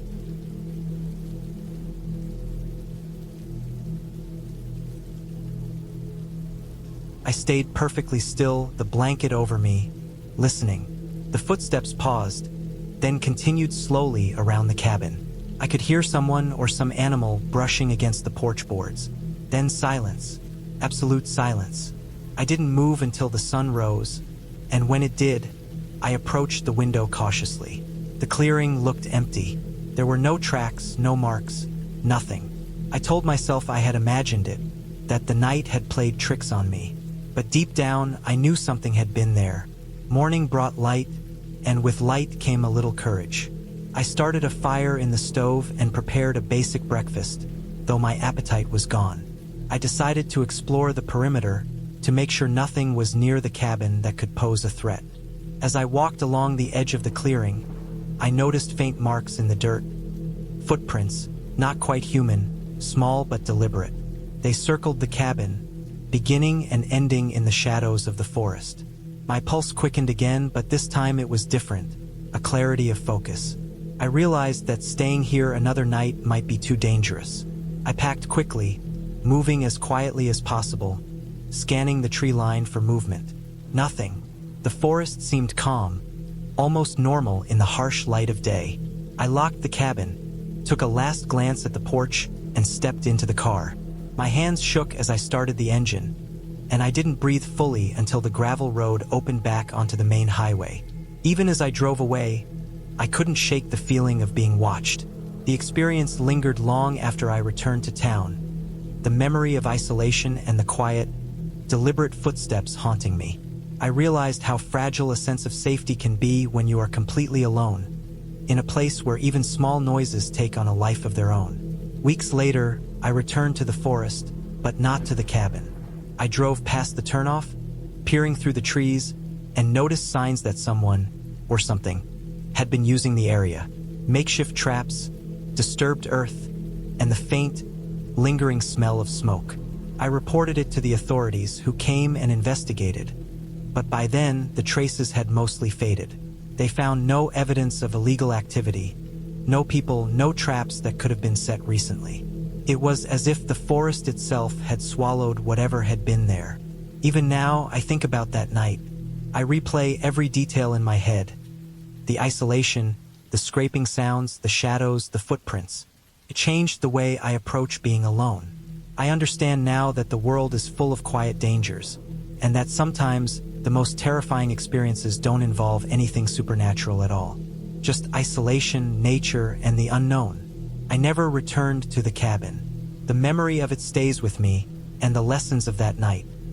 The need for awareness, preparation, and respect for the unknown remain. I still go into the woods sometimes, but now with friends, with communication, with a plan for everything. And every time I hear a branch snap, even miles away from that cabin, I remember how close fear and reality can be, how quickly a simple night of solitude can turn into something unforgettable. I had been driving through the mountains for hours, the winding road cutting through thick forests that blocked out almost all sunlight.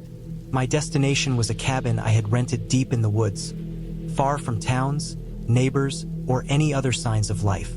I had chosen it for the quiet, the isolation, and the chance to get away from everything. But as the sun began to lower toward the horizon, that isolation started to feel heavier. The road had narrowed, turning into a rough dirt track lined with overgrown pine and oak trees. Every few minutes, I had to stop to avoid potholes that could easily tear the tires from my car. My phone had barely any signal since a few miles in, and now it was nearly useless. I told myself this was what I had signed up for. I was alone, and that meant I was in charge of my own safety. The cabin came into view just as the last bit of sunlight disappeared behind the trees. It was a small, wooden structure with faded paint and a tin roof. The porch sagged slightly on one side, but otherwise it looked solid. There was a firewood pile stacked neatly by the side, and smoke rose faintly from the chimney. Someone had been here recently, or at least prepared the cabin to be used. The sight of it gave me a little comfort after the long, nerve-wracking drive. I parked the car, pulled out my things, and locked the doors.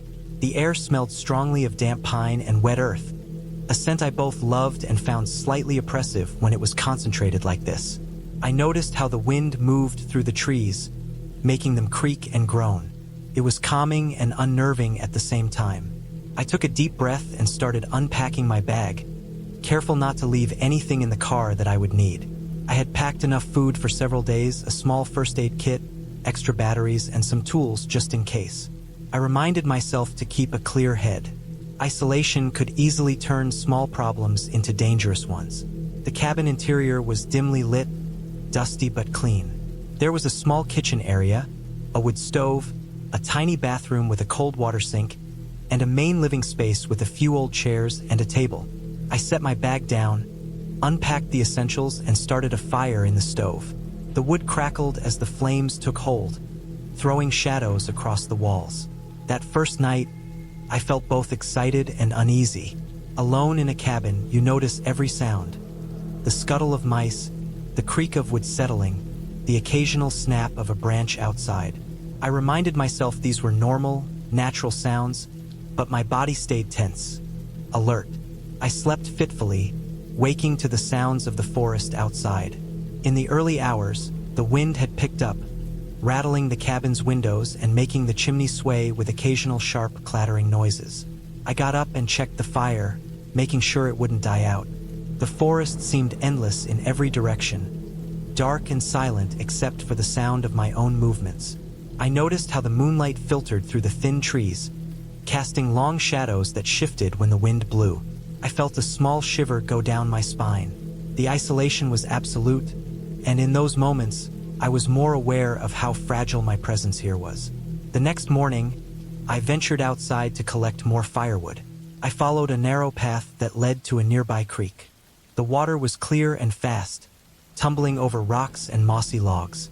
It was beautiful, but it also reminded me how alone I was.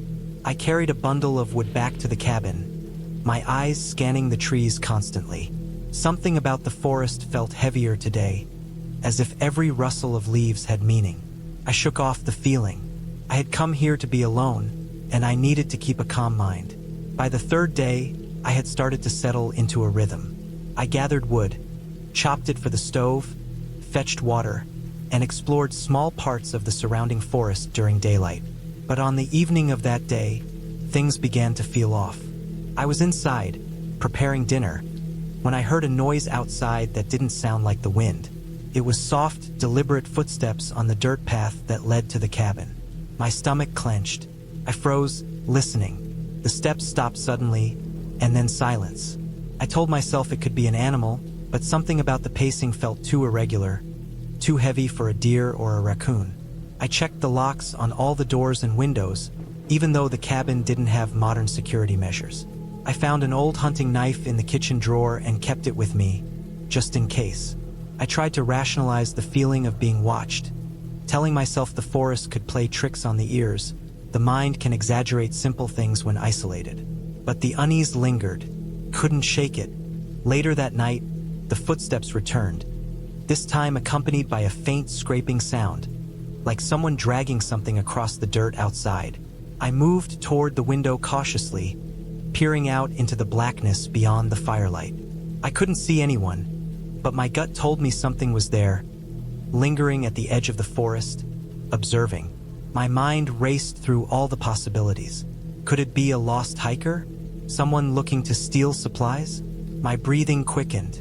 I reminded myself not to panic, but staying calm felt impossible. Over the next several days, the pattern continued. Small sounds, footsteps circling the cabin, objects slightly moved when I returned from collecting water or firewood. I noticed subtle signs. Footprints in the soft dirt near the path, broken branches leaning against the cabin, something that looked like the tip of a hatchet head buried under leaves near the side door. Each discovery made my chest tighten, but I forced myself to remain logical. I couldn't let fear control me.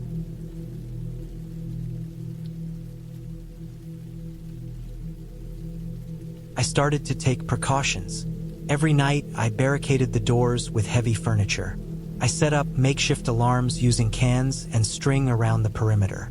I stocked extra firewood near the windows to create a quick barrier if needed. My sleep became almost non-existent. I would wake every hour to listen for any movement. The mental strain was immense. I realized that fear alone was enough to make a person lose clarity, make mistakes. I had to stay sharp. One night, I was woken not by footsteps, but by a loud crash from the back of the cabin. My heart pounded as I grabbed my knife and flashlight, creeping toward the noise. The back door, usually locked and secure, had been forced open. I shined the flashlight into the forest, but it revealed nothing, only trees and shadows. I felt a rush of adrenaline, my body tensing as I checked the interior room by room. Everything else was untouched. Whoever had come had either fled or was still hidden outside, watching. By now, I was running low on food.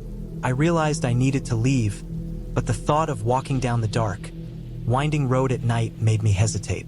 I decided to wait until dawn. I fortified the cabin as best I could and sat near the stove, my knife ready, eyes scanning every shadow. The forest seemed almost alive with anticipation, the branches scratching against the walls, the wind moaning through the chimney.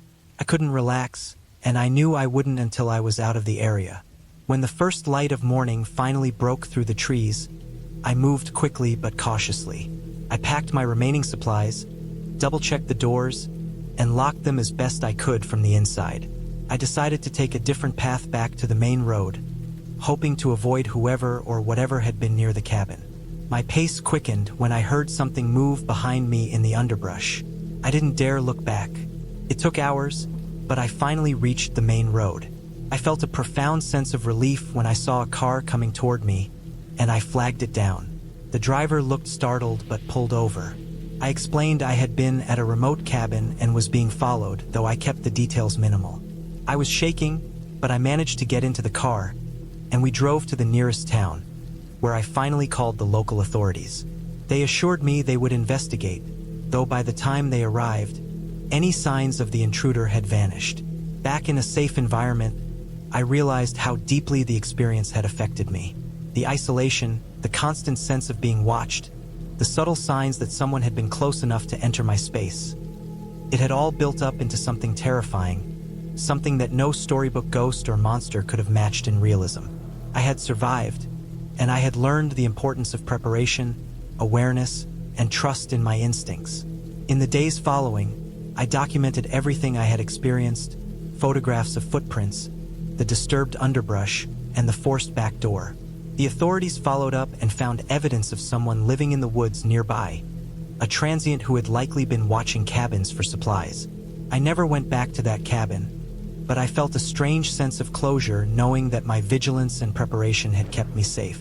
I had faced fear in its rawest, most realistic form, and I had come out alive, clear-headed, and more aware of the world and the fragility of being alone in it. I never underestimate quiet forests again. I learned to respect the isolation, to plan for the unexpected, and to trust the small instincts that signal danger before it arrives.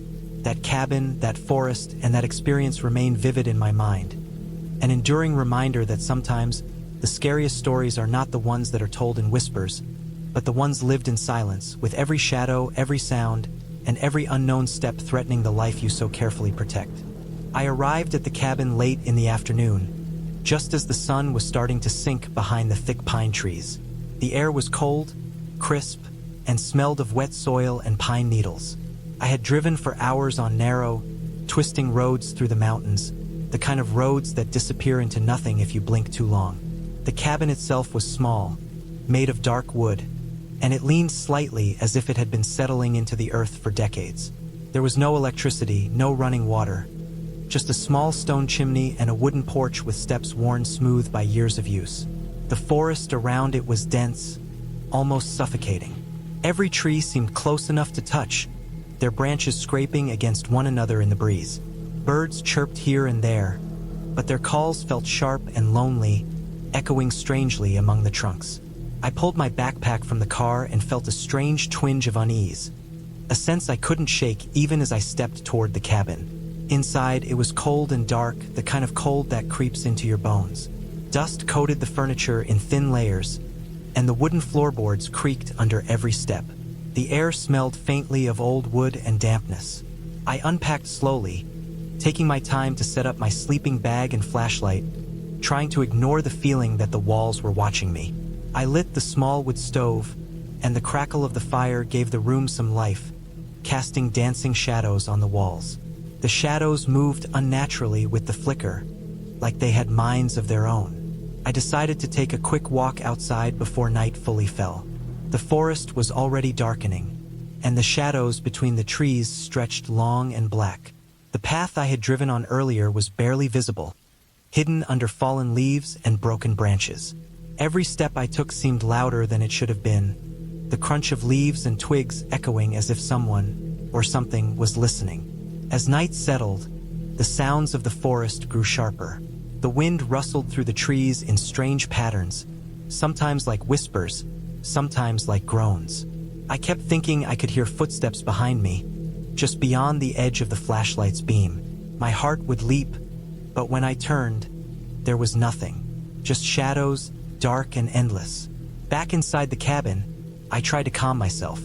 I ate a small dinner from the supplies I had brought, the ticking of an old clock on the wall the only steady sound. Then I set about gathering more wood for the stove. That's when I noticed it. A series of footprints in the thin layer of dust on the floor. They were not mine. They were heavier, larger, and they came from the door to the cabin and ended in the corner near the window. I froze, gripping the handle of my knife in one hand. The footprints hadn't been there when I arrived. I went to the window and looked outside. The moon was rising, pale and thin behind the trees, casting long shadows. Nothing. The forest was still. My mind raced, thinking of every possible explanation. Animal, hiker, maybe a neighbor, but no, the prints were too distinct, too deliberate. I spent the next hours sitting by the fire, checking the windows and doors repeatedly. Every noise outside, branches snapping, leaves falling, set my nerves on edge. I barely slept, just dozing in fits while keeping my knife within reach. By morning, I was exhausted, my mind stretched thin by fear and lack of sleep. The next day, I decided to explore the area around the cabin. I had to make sense of what was happening, and walking seemed like the only way to keep my mind from unraveling. The forest was thick, and as I moved deeper, I saw signs of human presence. An old campsite, a rusted can half buried in the mud, footprints that weren't mine. They didn't make sense. No one had driven this far, and the forest was too remote for casual hikers.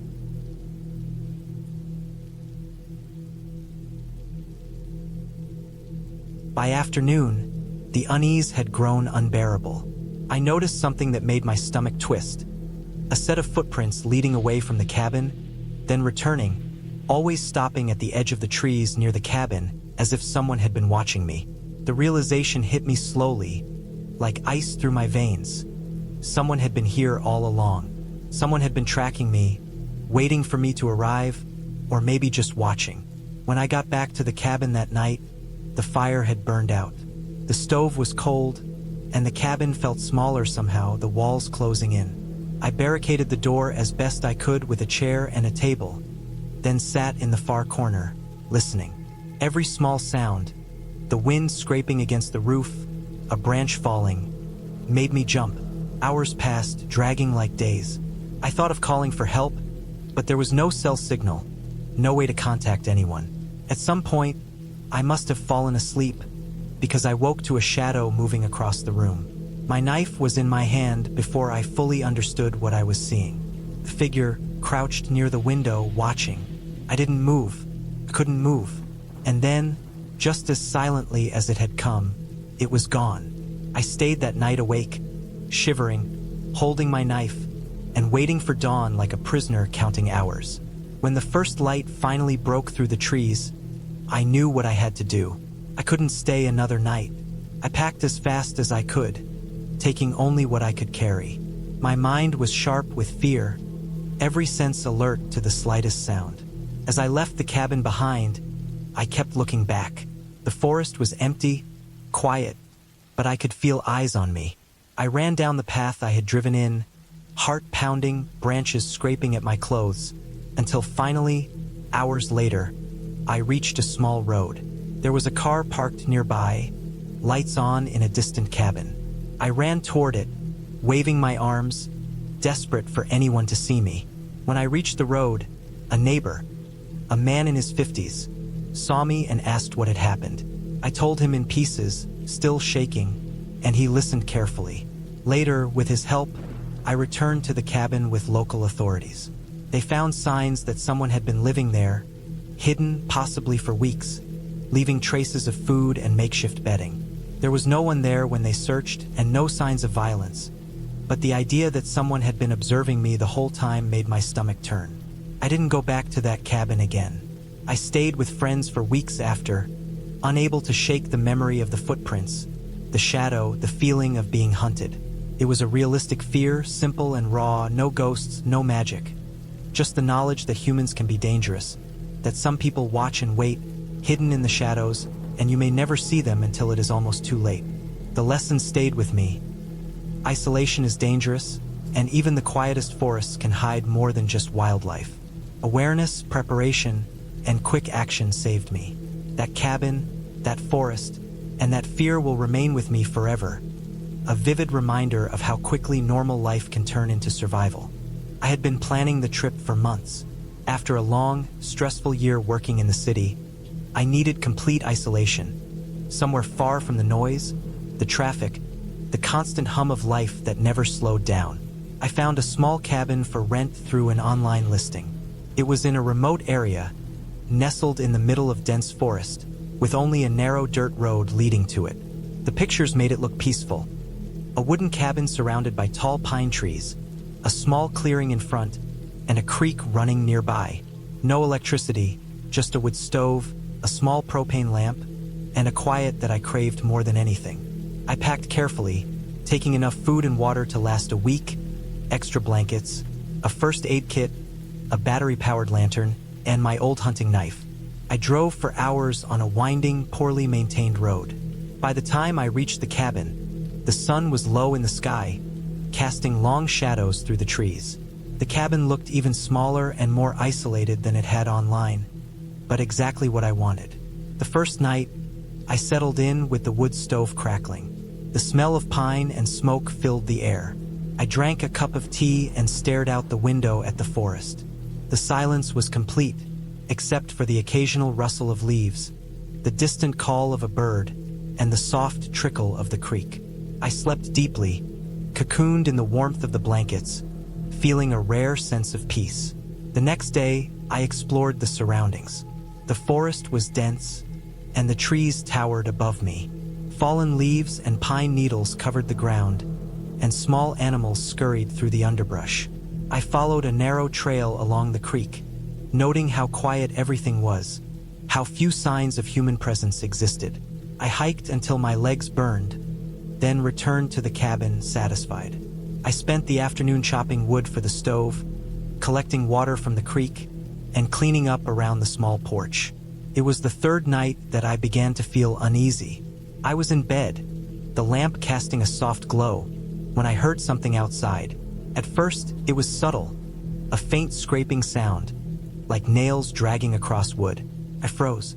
The cabin had a wooden porch, and I had checked the locks, so I tried to convince myself it was just an animal. But the sound repeated, slower this time, deliberate.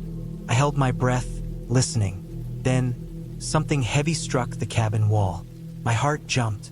I grabbed the hunting knife and crept to the window, peering out into the darkness. Nothing, just the trees swaying in the wind, the shadows shifting. I told myself it was a branch, maybe a deer or a raccoon, anything but a person. I stayed awake the rest of the night, listening. Every creak of the cabin, every rustle outside, made me tense. When morning finally came, I checked the surroundings. I found broken twigs near the edge of the clearing and a footprint in the soft earth. Large, heavy, and unmistakably human. I felt a chill run down my spine. Someone had been here while I slept. I debated leaving immediately, but the road back was long, and I wanted to stay in the cabin until the end of my planned week. I tightened all the locks, moved furniture against doors, and improvised a sort of alarm by tying cans to strings around the perimeter. I spent the day in heightened awareness, scanning the forest from every window, checking every sound. The sun set, and I repeated my preparations. I slept lightly that night, my knife within reach. On the fourth night, the sounds became more aggressive. Scratching, pounding, footsteps circling the cabin. At one point, I saw a shadow pass the window, and my heart raced so fast I could barely breathe.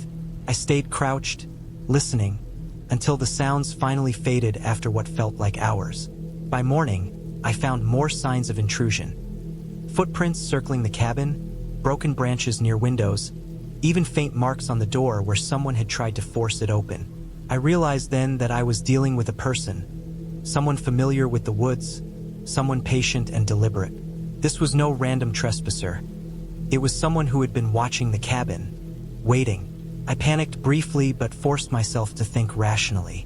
I had my knife, my wood stove, and the knowledge of the terrain. I could survive. I spent the next day fortifying the cabin. I moved heavy furniture in front of all doors, nailed boards across windows, and prepared improvised weapons. I collected rocks and logs outside to throw if necessary and made a mental map of all escape routes through the trees. I noticed that the intruder seemed to favor the west side of the cabin, the side that faced the denser part of the forest. I planned accordingly, placing heavier barricades there. That night, the intruder came back. I could hear them circling, probing the defenses, testing my resolve. I stayed hidden in the corner of the main room, heart pounding, knife in hand. At one point, I heard the heavy thump of boots on the porch, followed by scraping at the door. I held my breath, every muscle tense, ready to defend myself. Minutes passed. The sound receded. Eventually, I dozed off briefly, still alert. Morning revealed more damage. One window had been partially pried open, and a small rock had been thrown inside, landing near the stove. Whoever it was, they were escalating. I knew I couldn't wait for help indefinitely. The nearest town was hours away, and there was no cell service. I had to act.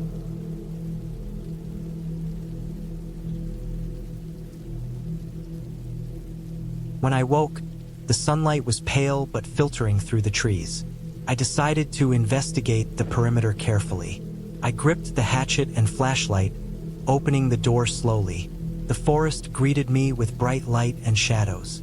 The clearing had marks, footprints, deep, heavy ones, circling the cabin, irregular and uneven, but definitely human. Some were large, some smaller, but all seemed recent. My stomach sank. Whoever or whatever had been outside had been close, perhaps watching while I slept.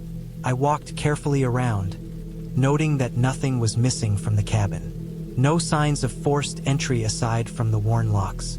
The trail continued into the trees but disappeared after a few meters. I debated leaving immediately, but the dirt road was blocked by fallen branches and debris from the windstorm that had apparently passed a few days ago. I had no choice but to stay and prepare. Over the next day, I made the cabin as secure as possible. I piled logs against the door, wedged chairs beneath the windows, and prepared water and food near me so I wouldn't have to move far. I stayed alert, avoiding any unnecessary trips outside. The dragging noise returned at night, but I stayed calm, keeping the fire bright and the hatchet close. Sleep came in short, jerking bursts. I noticed small things. Footprints near the back of the cabin that didn't match any path I had walked. Scratches on the door that seemed like attempts to test it. The feeling of being watched that never left me. I counted the hours until sunrise, each minute stretching endlessly. By the second night, I realized the person outside wasn't just passing through. They were aware of the cabin, tracking it. I could see faint signs. Crushed branches along the perimeter, areas where leaves were disturbed, animal behavior that had changed. Birds avoided the clearing, squirrels disappeared. I felt trapped. The forest, which had seemed peaceful when I arrived, now felt alive with a quiet threat. I couldn't call for help. There was no cell signal. I had no weapon beyond what I had improvised. The fire and the hatchet were my only means of protection. I slept even less that night, listening for every sound, feeling the tension in my muscles. Then, on the third morning, I noticed something different. Footprints, leading not just around the cabin but away from it, heading into the deeper woods. I realized whoever had been outside had left. I didn't understand why, but relief washed over me. I used the daylight to pack quickly, making sure I had everything ready. I had seen the road from the top of the clearing and noticed it was partially blocked, but manageable. I double-checked the cabin, leaving no trace of my presence, not wanting to attract attention on my way out. The walk back to my car was tense. I kept my eyes on the trees, the shadows, every movement. I could still feel that weight of being watched, but the dragging and footsteps were gone. I arrived at the car sweating and shaking, and the moment I climbed in, I locked the doors and started the engine. The drive back felt endless, but each mile reassured me. I didn't see anyone following, though I constantly checked the rearview mirror. When I finally reached a town, I stopped at a gas station and called my friend, explaining as briefly as I could without sounding hysterical. They insisted I report it, and I did, filing a report with the local authorities about possible trespassing. They told me such remote cabins were sometimes checked by people looking for shelter or even opportunistic criminals, and that what I had experienced wasn't unusual in these areas. It didn't help calm me, but it was grounding to know that what I had felt wasn't imagined. After that weekend, I never returned to that area. I made sure the online listing was reported for misrepresentation, but the experience stayed with me.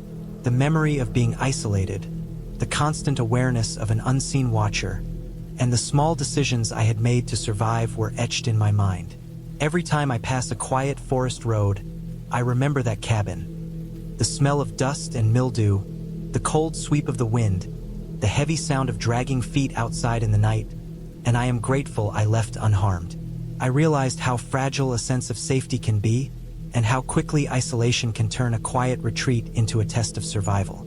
I had prepared for nature, but I had underestimated the presence of someone else, someone patient enough to circle and observe before revealing themselves. And I had survived, cautious, alert, and ultimately clear-headed enough to leave before confrontation became inevitable. I had been planning this trip for months. The city, with its constant noise and pressure, had begun to weigh on me more heavily than I cared to admit. The thought of a few days alone in a remote cabin tucked deep in the forest seemed like the only way to clear my head. I had scoured maps, reviews, and forums, finally settling on a small cabin on the edge of a state forest.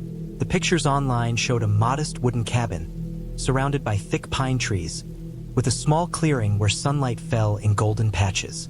It looked serene, almost untouched. That vision was what I clung to as I drove for hours along twisting roads, the urban skyline shrinking behind me and the scent of pine growing stronger. The cabin's location required leaving the main road well before sunset. I remember noting the narrowing path, the rough dirt track lined with gnarled roots and loose rocks. My small rental SUV bounced over the uneven terrain, and I gripped the steering wheel, more focused than I would have liked on every sound. The crack of branches under my tires, the distant calls of birds, the wind that rustled the trees with an occasional low, mournful groan. There was something unnerving about being so far from civilization, but I told myself that was the point. Isolation to regain clarity. When I finally arrived, the cabin was exactly as advertised. The wood was aged but solid, and a thin wisp of smoke rose lazily from the stone chimney. A small wooden porch wrapped around the front, its floorboards creaking under my boots. I parked, grabbed my bags, and opened the front door. The smell hit me first, dust mixed with wood polish, with a faint, earthy scent of damp forest. Inside, it was small but functional. A living area with a stone fireplace, a modest kitchen with bare essentials, a small table, a bedroom with a simple bed, and a bathroom. Everything seemed in place, nothing out of the ordinary, yet I felt an almost instinctive awareness that I was not entirely alone in the surrounding wilderness. I shook the thought off as paranoia and began unloading my bags. The first night, the forest was a symphony of sound. I had always loved nature, but there was something different when it enveloped you completely. The wind swept through the pines, branches scraping against each other in high-pitched rhythms. Owls hooted somewhere far off, and occasionally the distant roar of a river echoed through the trees. I lit the fireplace, enjoying the warmth and the crackling of the logs. My plan had been to cook a simple meal, read for a while, and then sleep. But sleep didn't come easily. Every crack and creak of the cabin made me tense. I kept imagining footsteps in the dark outside, the crunch of leaves under someone else's boots. I reasoned it was the wind, animals, or my mind playing tricks in the silence. I woke around 3 a.m. to a noise I couldn't immediately place. It was faint at first, almost like a distant scraping, then more deliberate. My heart beat faster as I lay still, listening. It came from the back of the cabin, the side facing the forest. I stayed frozen for a long time, trying to tell myself it was probably a deer or some other animal brushing against the underbrush. Eventually, the sound stopped, but the uneasy feeling didn't. I stared at the ceiling, counting the minutes until first light, wishing desperately for dawn. The next day, I decided to explore the surrounding area. I had brought a map and compass, planning a short hike to a nearby creek I had read about online. The forest was dense, sunlight barely penetrating the thick canopy in some areas. The ground was uneven, littered with fallen branches and thick roots that could trip you if you weren't careful. I moved slowly, taking in the beauty but remaining alert to any unusual sounds. About half a mile from the cabin, I noticed something odd. The path I had assumed would be deserted had what looked like faint footprints. They were partially obscured by leaves, but the pattern was unmistakable. Heavy boots, too large for mine, pressing into the soft earth. My stomach tightened. I paused, scanning the trees. Nothing moved, but I felt that familiar unease, the same that had kept me awake the night before. I decided to turn back to the cabin, not wanting to push my luck. Back at the cabin, I tried to focus on normal activities. Unpacking, arranging firewood, making a hearty lunch. But the sense of being watched lingered. I noticed things that had seemed inconsequential at first. Small scratches near the porch railing, the door that occasionally refused to latch properly even when I closed it firmly, and the faint smell of smoke lingering when I hadn't lit the fireplace. I told myself repeatedly that it was nothing, just old wood, old cabin, old forest. But by evening, as shadows stretched long and the forest dimmed into darkness, my resolve began to falter. That night, the noises were louder, more deliberate. A sharp thud against the cabin wall jolted me upright. I strained my ears, hearing movement around the perimeter. Footsteps? Something heavier this time. Not deer, not small animals. Panic gripped me, and for the first time I truly understood the vulnerability of being alone in such isolation. I considered leaving immediately, but I had driven hours down narrow, treacherous roads. In the dark, with no cell phone service, the forest could easily turn against me. I gathered supplies, a flashlight, a kitchen knife, extra batteries. I double-checked the locks, every window, the back door. My hands shook as I moved from room to room, listening, peering into shadowed corners. Hours passed in tense silence. I stayed awake until dawn, gripping the knife, heart racing every time the wind rattled the trees or branches scraped the cabin's walls.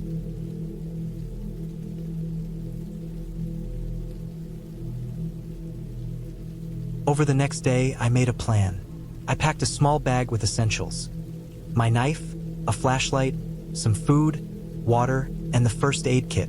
I decided I would hike out through the forest before nightfall, following a creek I had noticed earlier that led toward a road. I reinforced the cabin enough to slow anyone who might come after me, then waited for dusk. At twilight, I slipped quietly out a back window, avoiding the porch entirely. My heart pounded with every snap of a twig underfoot. I moved slowly, deliberately, keeping to the shadows. The forest was silent, almost oppressively so, except for my own breathing. I followed the creek, using it as a guide, listening constantly for any sign of pursuit. Hours passed. The moon rose, casting silver light through the trees. I stumbled over roots and rocks, cut my hands on branches, and forced myself to keep moving despite exhaustion. At one point, I thought I heard someone behind me, the faint crunch of boots, but when I looked, there was nothing. I ran, adrenaline surging, until the sound disappeared. Finally, I saw a faint glow ahead, the lights of a small house near the road. I ran the last stretch and pounded on the door.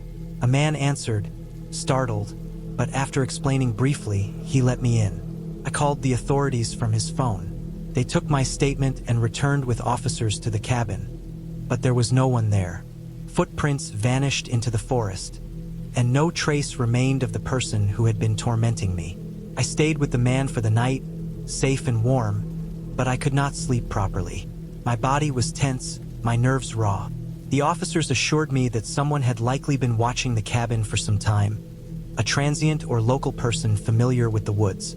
They suggested it was a robbery attempt or possibly someone testing targets for thefts. I realized then how lucky I had been. My precautions, my awareness, and the fact that I had decided to leave before nightfall had saved me. In the following days, I returned to the city. I avoided the area entirely, too shaken to go back. Friends asked about the cabin, about the trip, and I gave vague answers, careful not to dwell on the details that still haunted me. I spent weeks recovering from the experience, dealing with sleepless nights, hypervigilance, and the constant feeling of being watched. Therapy helped, and eventually, I could talk about it without panic, but the memory of those nights in the cabin remained vivid, etched into my mind. Looking back, I realized what had kept me alive was a combination of preparation, awareness, and refusing to panic. Every step I took, every precaution I made mattered. The solitude I had sought had turned into something terrifying, but it also forced me to confront fear in a way I never had before. I learned to trust my instincts, to move decisively, and to understand that danger often comes in subtle, patient ways, not just in sudden, dramatic moments. Years later, I still think about the cabin, the forest, the quiet, the isolation. I remember the smell of pine, the cold air, the sound of the creek. But I also remember the footsteps, the scratching at the door, the sense of someone waiting, watching. And I know that if I had made different choices, if I had ignored the signs, if I had panicked, I might not have walked away. Instead, I survived, carrying with me the lessons of vigilance, resilience, and the stark reality that human danger often hides in plain sight, in the quiet, in the shadows, waiting for the right moment. I had been driving for hours, the road shrinking behind me as I left the small town far to the south. My plan had been simple. A weekend in the cabin I had rented through an online listing. It promised isolation, quiet, and a chance to escape the constant hum of work, people, and noise that had followed me for months. The GPS insisted I had another 20 minutes, but as I drove deeper into the forest, the road became narrower, more rutted, and lined with tall pines that blocked nearly all light. Shadows from the trees stretched across the road, long and jagged, making it difficult to see the edges. I slowed, gripping the steering wheel tightly, aware of the sudden chill that had crept into the car. It wasn't cold yet, not really, but it was sharp, biting in a way that made me pull my jacket closer around me. The cabin's address had been accurate, or at least, it led me to a clearing that seemed like it might contain it. At first, I only saw the faint outline of a building behind a wall of trees.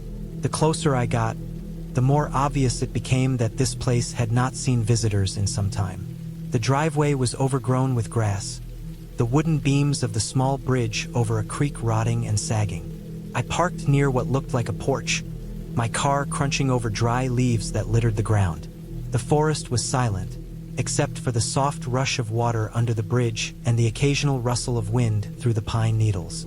I felt the first real twinge of unease when I realized I could not hear birds. Usually, in these parts, even at late afternoon, there would be caws, chirps, or the distant knocking of woodpeckers, but there was nothing. Only the sound of water and the wind. I tried to shake it off, telling myself it was just late in the day, that I had arrived too close to dusk. The cabin itself was simple, a rectangular log structure with a pitched roof. The windows were dusty, the glass streaked with grime, and the front door hung slightly off its hinges. I had expected a little wear and tear in a remote cabin, but something about the state of this building set my nerves on edge. I stepped carefully onto the porch, the boards creaking beneath my weight, and reached for the door. It opened with a loud groan, revealing a dark interior.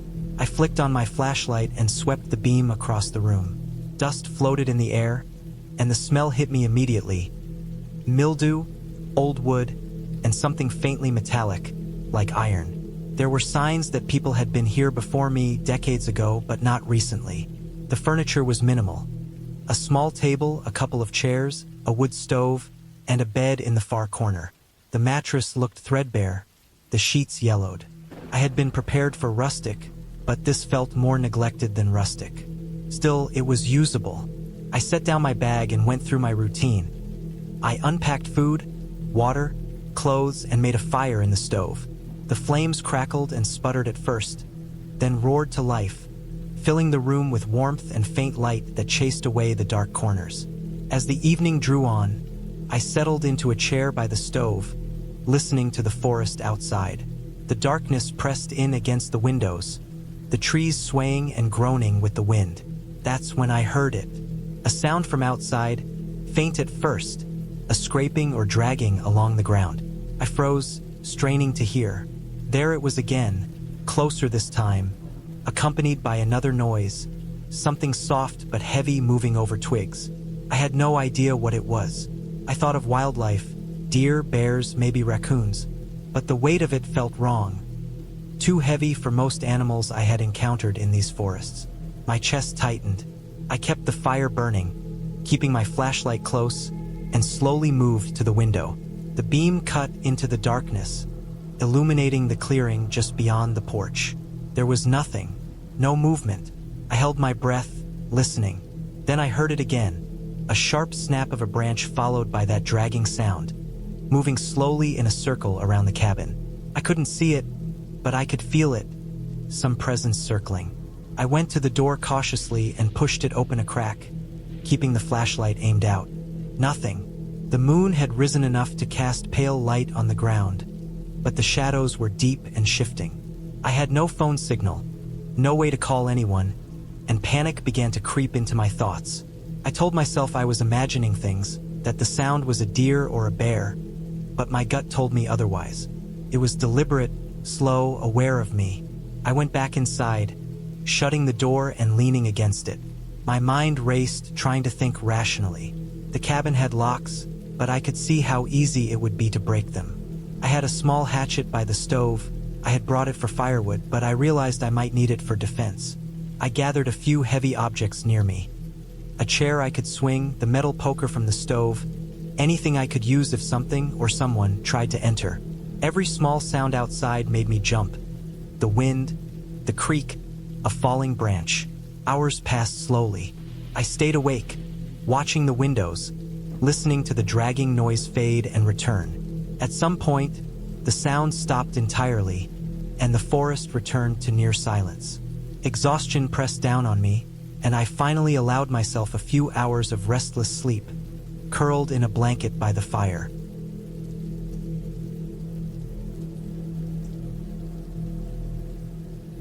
By morning, I realized I needed to take concrete action. I couldn't survive like this for days. I packed a small bag with essentials: water, a flashlight, a first aid kit, food, and the knife. I had to check the surrounding area and determine if someone had been near or was living around the cabin. As I cautiously stepped outside, the crisp morning air felt almost alien after the long, tense night. The forest was quiet, deceptively peaceful.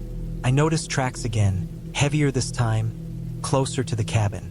They led into the forest in a direction away from the main road. Whoever or whatever had made them, they had passed very close. I followed them cautiously, staying low, keeping my eyes on the ground while listening for sounds above. The tracks led to a small clearing where I found a rudimentary camp. There were remnants of a fire, some empty cans, and a makeshift sleeping area. My pulse quickened as I realized someone had been here recently. They hadn't seen me yet, but I knew I had to leave immediately. Returning to the cabin was now risky. I needed to reach my car and the main road. I backtracked, moving as quietly as possible, careful not to leave obvious tracks myself. Every snapped twig sounded like a gunshot. The forest seemed alive with the potential for danger. I reached the cabin without incident but knew I couldn't stay inside even a second longer. I grabbed the rest of my belongings and prepared for a sprint back to the SUV. My car was parked where the dirt track began to slope downward toward the main road. I had to move fast, but I also had to avoid making noise that could alert whoever had been around. The walk back was tense and exhausting. I imagined shadows moving between the trees, felt the crunch of the forest floor under my boots echo in my ears. When I finally saw the SUV parked in the small clearing, relief flooded me, but I didn't stop. I climbed in, locked the doors, and sat for a moment to catch my breath. Every muscle in my body ached, my heart pounding from adrenaline and fear. I started the engine and backed down the narrow path, the tires slipping on loose gravel. Every sound, the crunch of branches, the snap of distant wood, the rustling of leaves, set my nerves on edge. I kept glancing at the forest edges, half expecting someone to step out. Hours later, I reached the main road. Civilization returned slowly. Road signs, distant houses, the faint glow of electricity. I pulled over in a small town and called the local police, explaining what I had found. The abandoned camp, the tracks, the noises that had made the nights unbearable. They listened, assured me they would investigate, and advised me to stay in town until they could patrol the area. I found a small motel, locked the door behind me, and spent the night sleeping with the lights on. The fear I had carried for days slowly eased, replaced by exhaustion and relief. Over the next few days, the police reported they had found evidence of a transient who had been living in the forest and occasionally approaching the cabin. It seemed I had stumbled into an area that had been used by someone living off-grid, possibly unstable, but there was no violent confrontation. They hadn't expected me and had moved on after I left. I realized how close I had come to a dangerous situation, how vulnerable I had been. The experience left me shaken, but it also left me with a sense of accomplishment. I had stayed calm, observed carefully, and prioritized safety over pride. I learned how fragile isolation could make you and how crucial vigilance is when alone in the wilderness. Eventually, I returned to the cabin only once more, during the day with the police present. They verified it was safe, but the experience was forever imprinted in my memory. I never stayed overnight again, and every time I think of that small cabin deep in the forest, I remember the fear, the tension, and the clarity that comes from surviving a real threat. I realized that while isolation can be peaceful, it also carries risks that demand respect. Preparation, awareness, and the willingness to leave a situation when danger arises were what ultimately kept me safe.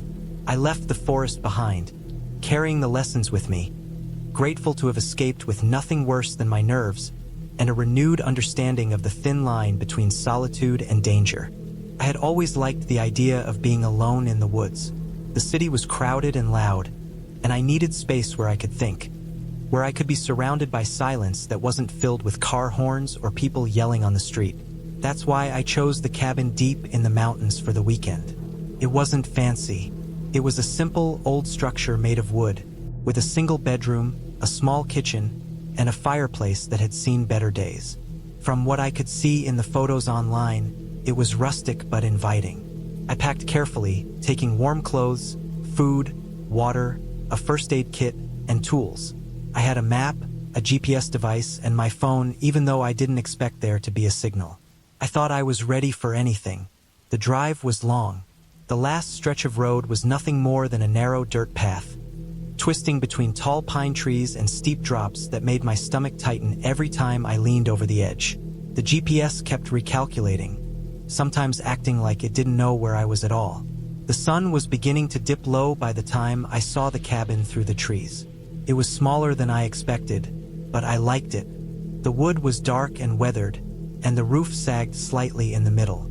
There was a small porch with a rickety railing. I parked and got out, stretching my legs and breathing the clean air, the smell of pine needles filling my lungs. The forest was quiet, but not unnaturally so. Birds chirped somewhere above, and I thought I could hear the wind moving through the branches. Inside, the cabin smelled like old wood and something faintly damp.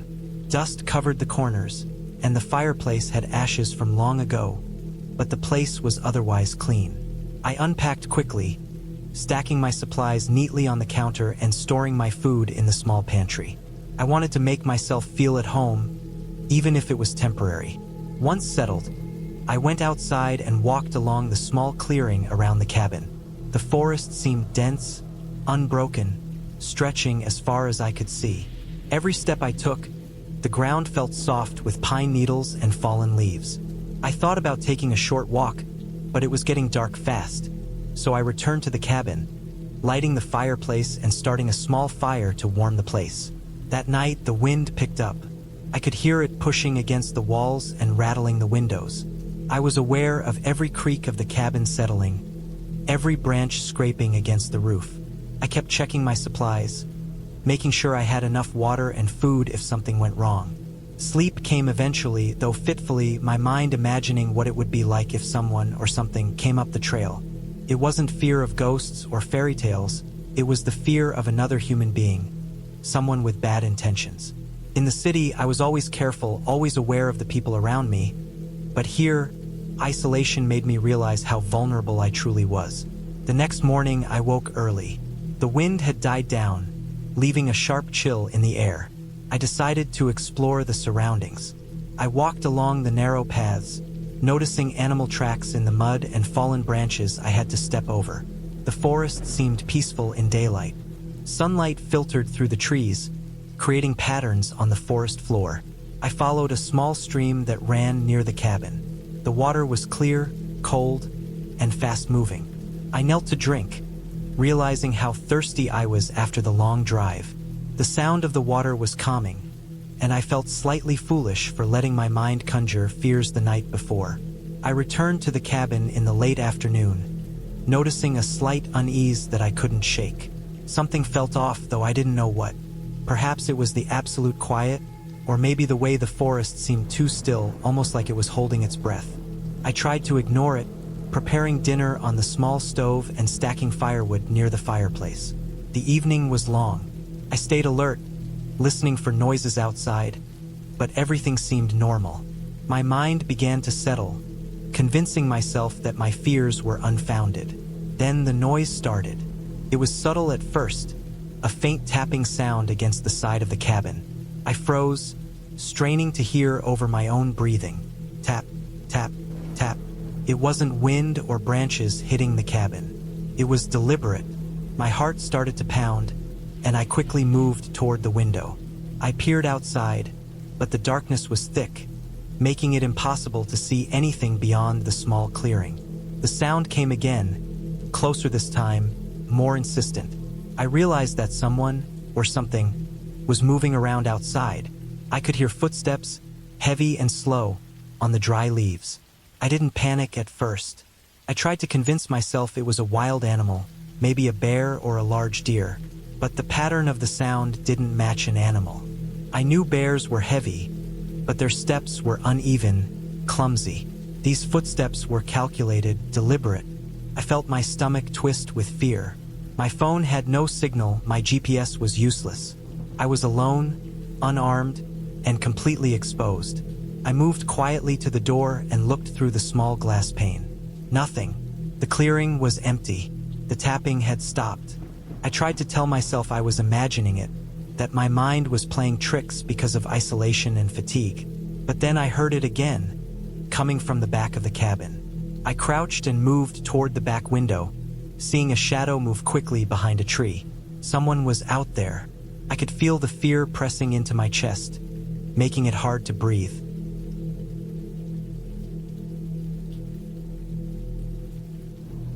I knew I had to stay calm. Running blindly into the forest was worse than staying inside. But I also knew that if someone wanted to get in, the old door and windows might not hold. I grabbed the fire poker from beside the fireplace, holding it like a makeshift weapon. I could hear my own heartbeat, loud in my ears, and every creak of the cabin made me jump. Then I noticed something else. The sound of a branch snapping just a few meters away. Whoever it was, they were circling the cabin, testing, watching. I realized I had to think. Panic would get me killed. I moved quietly to the bedroom, grabbing my bag of supplies and slipping a small folding knife into my pocket. I decided to barricade the doors and windows as best as I could with furniture. Chairs, tables, anything heavy. I pushed against the doors. It was crude, but it would slow someone down if they tried to force their way in. The night was long. Every small sound made me flinch. The footsteps circled the cabin, occasionally stopping to make soft scraping noises against the walls. I stayed as quiet as I could, crouched behind the furniture, trying to keep my mind sharp. Hours passed. I ate small amounts of food and drank water in measured sips, trying to conserve energy. By dawn, the sound had stopped. The forest seemed empty again. I didn't dare go outside. I sat by the window, staring into the trees, waiting, watching. By mid-morning, I realized I needed a plan. I couldn't stay in the cabin forever. I checked the road on the map. It was a few miles back down the dirt path to the nearest small town. If I could make it there, I could get help. I packed my bag carefully, making sure I had water, food, and my knife. I also took the fire poker just in case. I waited until I could see a clear path through the trees and then started walking. The dirt road was treacherous. Loose rocks, fallen branches, and steep drops slowed me down. But I kept moving, keeping my eyes on the trees. Hours passed. I saw no one, but I felt watched the entire time. Every shadow, every movement in the corner of my eyes made me tense. I tried to ignore it, focusing on my steps, on keeping my footing. The sun was high by the time I reached a small clearing where I could see the roof of a house in the distance. Relief washed over me. The town wasn't far. I moved faster, adrenaline pushing me forward. When I finally reached the first road with cars passing, I felt tears in my eyes. I stopped a passing car, and the driver looked at me with concern as I explained that someone had been following me at the cabin. The police came with me to investigate. The cabin was empty, but the doors had been tampered with. Footprints in the mud led around the back, where someone had clearly tried to break in. They didn't find anyone, but the officers told me it was likely someone living in the forest, watching the cabin, maybe even planning to take advantage of its isolation. The feeling of vulnerability stayed with me for weeks afterward. I couldn't shake the memory of circling footsteps and the tapping on the walls. Eventually, I moved back to the city. The experience changed me. I became more cautious, more aware of my surroundings, but I also realized that I had survived because I stayed calm and thought logically. No supernatural forces, no fairy tales, just a real threat and my own instincts. I never returned to that cabin, and I never went alone into the forest again. I started taking safety classes, learned more about self-defense, and even carried tools in case of emergencies. The memory of the cabin stayed with me, not as a story of terror, but as a lesson in survival. I had been lucky, I had been careful, and most importantly, I had survived. Even months later, I still think about the isolation, the shadows, and the sounds at night. But now, it's tempered by the knowledge that preparation and calmness can get you through even the most frightening situations. I never forgot the smell of old wood, the cold air in the mountains, or the silence that pressed against me like a weight. And I never forgot the fear of knowing that someone had been out there, circling the cabin, waiting. I stayed awake for hours after that, listening to every sound, straining to catch any sign of movement. Eventually, exhaustion overcame fear, and I fell into a fitful sleep. The next morning, I went outside, circling the cabin. There were footprints in the damp earth leading around the perimeter. They were large, heavier than mine, and seemed recent. I felt a cold knot in my stomach. I had expected wildlife, but these were clearly human. Whoever had been here last night was close. I double-checked all the locks and barricaded the door as best I could without making it obvious. Then I tried to shake it off and focus on mundane tasks. Chopping firewood, organizing my supplies, making coffee. The days passed slowly. Each morning I woke early, the sunlight filtering weakly through the thick trees, and I went about chores, checking the firewood, cooking, cleaning. I kept my flashlight and a hatchet nearby at all times. I avoided wandering far from the cabin, even though the maps promised beautiful trails and streams. Something about the isolation had shifted. I was no longer here for leisure. I was here to survive, to maintain control over my little corner of the forest. On the third night, the noises returned. This time, there were multiple sounds. Heavy footsteps on the dirt outside, scraping against the cabin walls, and a low, rhythmic thump, like someone knocking carefully but repeatedly. I could hear it around the entire cabin. My mind ran through scenarios. Was it a group? A lone person? Were they trying to break in? Or just scare me? I moved silently to the window again and shone the flashlight. Nothing. Darkness swallowed the clearing, but I could sense movement. My breathing was shallow, and I gripped the flashlight like a lifeline. I stayed awake the entire night. By dawn, I was drained, shaky, and tense. I knew I had to act carefully. I couldn't leave the cabin unattended. There was no cell service, no way to call for help. My only options were to fortify the cabin and wait it out, or to escape on my own, risking being spotted in the forest. I chose to fortify. I dragged furniture to block the doors and windows, arranged heavy objects near the entrance, and placed a few pots of water on the stove so I would not need to venture outside immediately. By the fourth night, the figure or figures were bold. Footsteps circled the cabin for hours. Sometimes I could hear voices in the distance, muffled but human. My supplies were dwindling faster than I expected. Food, water, firewood. Sleep was nearly impossible. I rationed every bite, every drop, every ounce of energy. I knew that if I lost control, the situation could turn dangerous. The forest that had seemed peaceful when I arrived had become a cage, and I was the trapped animal. On the fifth day, I realized the intruder or intruders were observing me more closely. I saw them through the trees in the morning light, crouched low, staying just out of range of the clearing. It was obvious now that they had been watching me all along, tracking my routines, understanding my movements. Panic rose cold and fast. I couldn't go back to sleep, couldn't relax, couldn't pretend the isolation was a choice anymore. This wasn't solitude. This was surveillance. I knew I had to leave. The dirt road was several miles away, and leaving without preparation meant risking exposure. I spent the day gathering everything I could carry, filling my backpack with food, water, the first aid kit, and the flashlight. I carried the hatchet with me as I would a weapon. Every rustle of leaves, every bird call, every crack of a branch made my stomach twist in fear.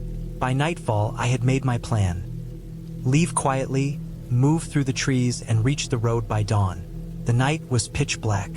I waited until the sounds outside subsided. Then I slipped out the back door, careful not to make any noise. My heart pounded with each step. I moved slowly, keeping the trees between me and the clearing, listening for any sound that indicated I was being followed. Hours passed, and the forest seemed endless, every shadow threatening. The map in my mind guided me, but every turn, every slope, made me question if I was going the right way. Finally, just before sunrise, I broke through the tree line onto the dirt road. Relief hit me like a wave. I didn't stop until I reached a small gas station 20 miles down the road, where I finally called for help. The authorities took my statement and later found that others had reported a group of vandals targeting isolated cabins in that area. They had been caught shortly after my escape. I never returned to the cabin. The memory of that week stayed with me for months, haunting my dreams and waking thoughts. I realized the isolation I had craved came with risks I had never imagined. The forest was beautiful, peaceful, and deadly, and even when it seemed empty, it could hide dangers far beyond what I could control. I learned that solitude, no matter how carefully planned, is never without vulnerability, and that awareness and preparation are never optional when you step into the wild alone.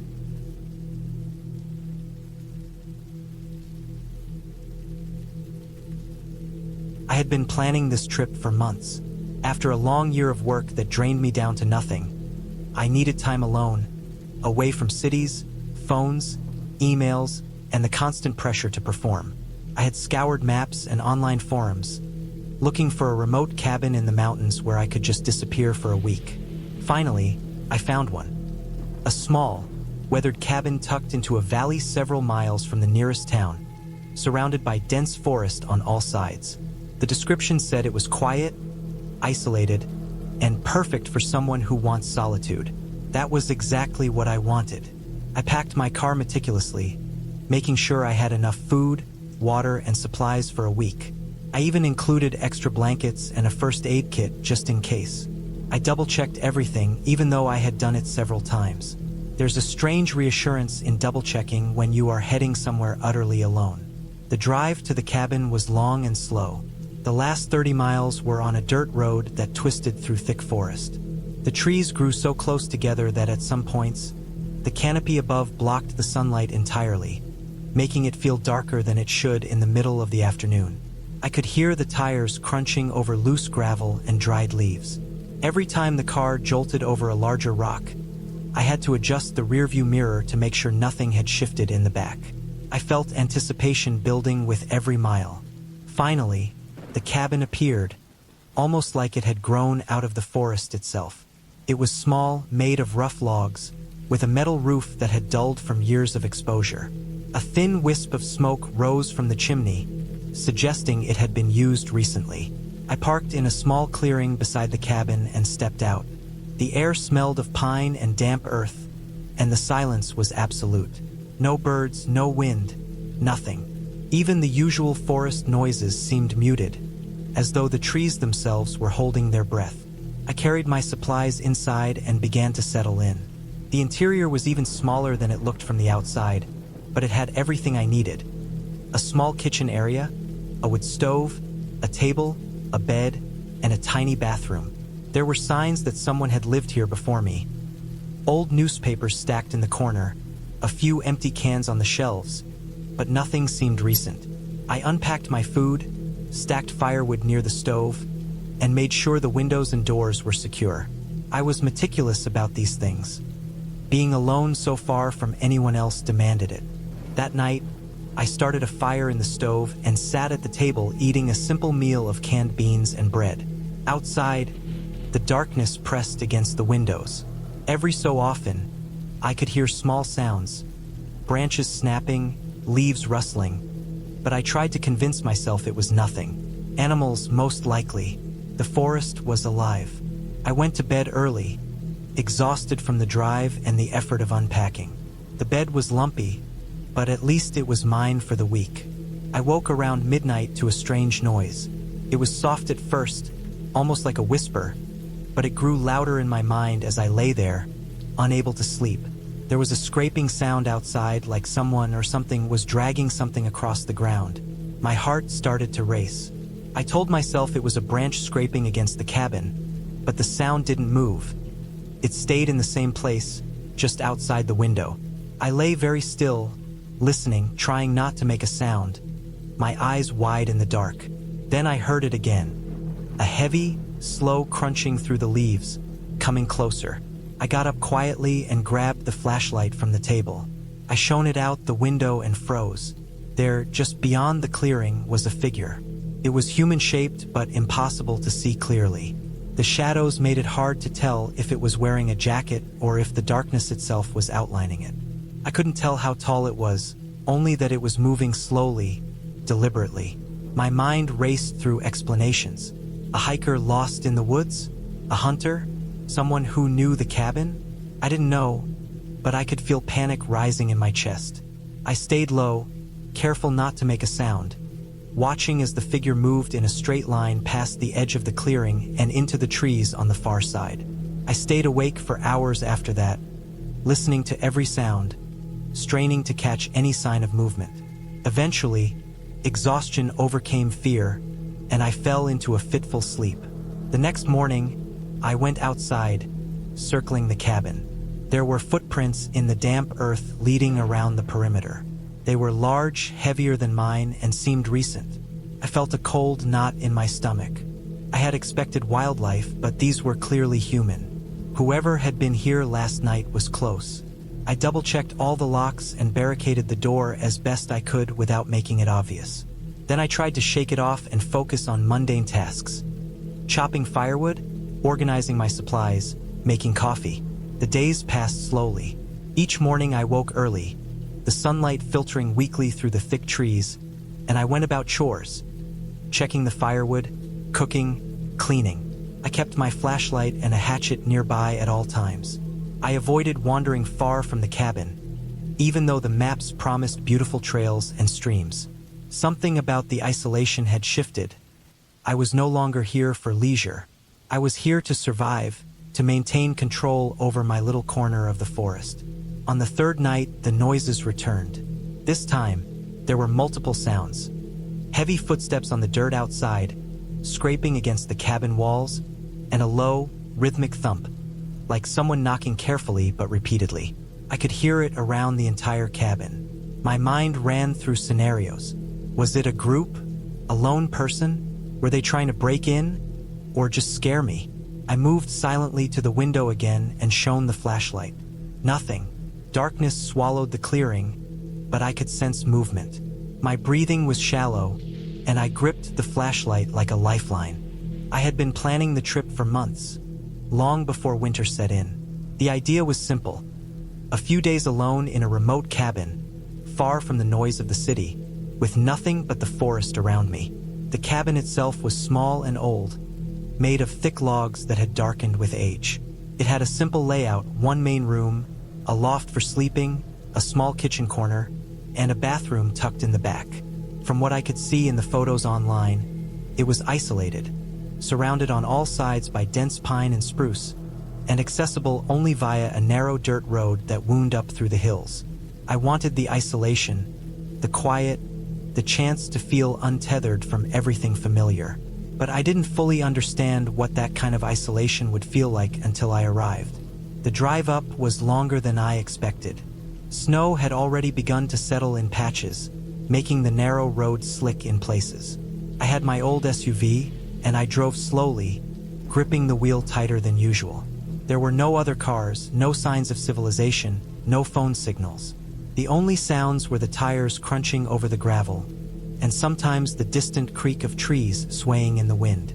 I passed a few abandoned logging clearings, and the sight of old machinery rusting in the snow made me feel like I was entering a different time, a place where no one lived anymore.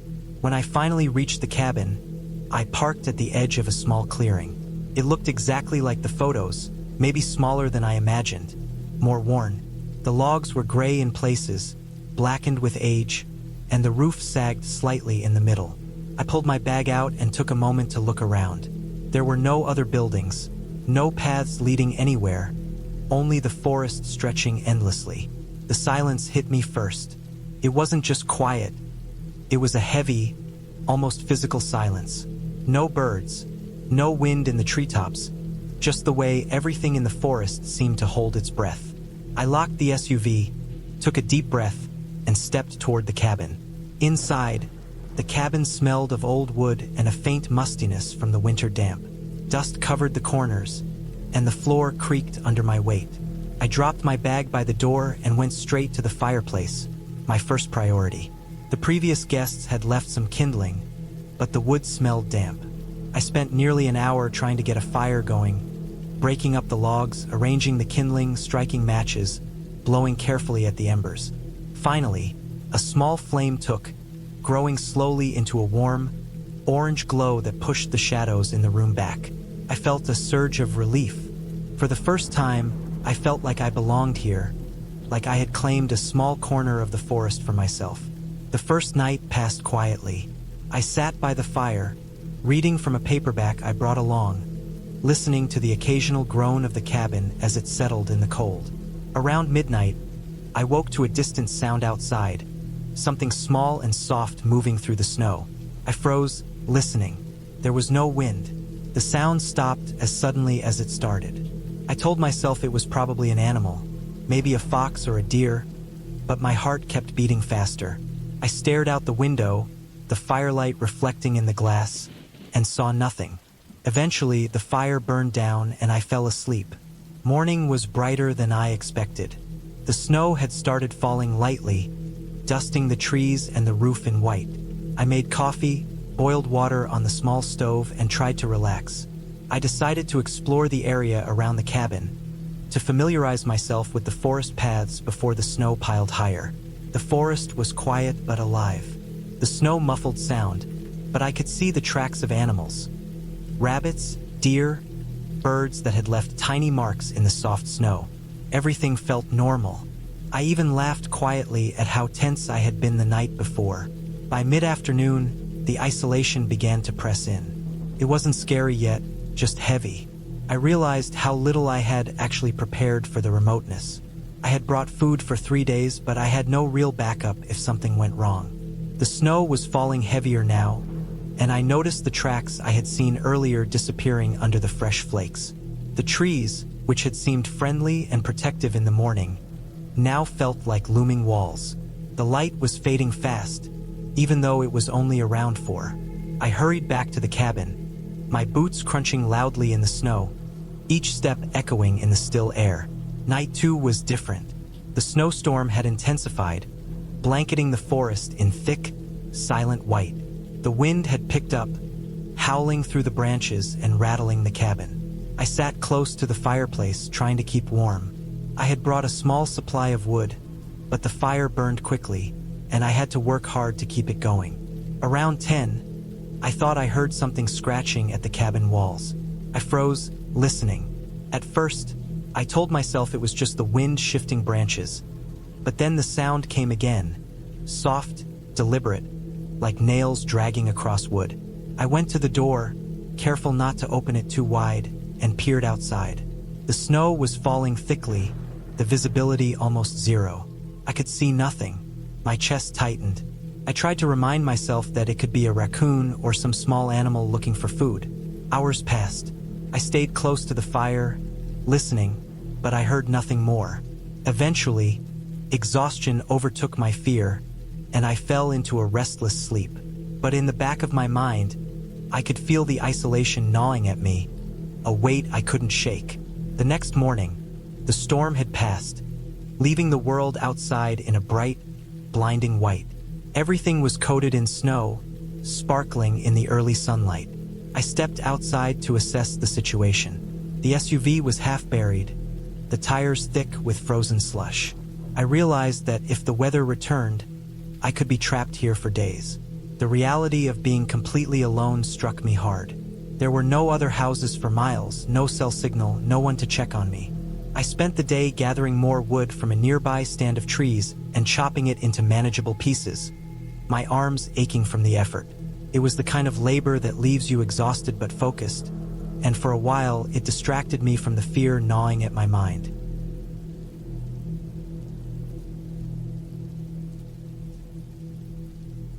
That night, I noticed something different. The sounds outside had changed. The quiet was no longer a soft blanket. It was oppressive, tense. There were faint noises in the distance.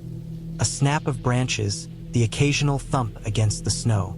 At first, I ignored them, but they kept repeating in irregular intervals. They weren't close, but the unpredictability made my heart race. I sat by the fire with a hatchet close at hand. I didn't sleep much that night, the wind outside throwing snow against the cabin walls, shadows flickering in the firelight, making the old cabin feel alien and unpredictable. By the 3rd day, I was exhausted. The isolation had begun to affect me physically. My sleep was fragmented, and every sound outside made me jump. I found myself checking the locks on the doors obsessively. I started pacing the cabin at odd hours, counting the planks in the walls, noting every little creak and groan. Even small things like a floorboard squeaking made my mind spiral. I knew rationally that I was alone, that nothing extraordinary was happening. But the mind plays tricks when it's starved of human contact and surrounded by the unending, indifferent forest. It was on the 4th night that things escalated. I had just gone to bed, the fire almost out, when I heard it, a deliberate, slow knocking on the outside wall. Not the wind, not an animal. It was heavy, like someone was testing the cabin, trying to see if it would hold. My first thought was a tree branch, but there was no wind, and no branches were near that side of the cabin. I gripped the hatchet, my body tense. The knocking came again, louder, more deliberate.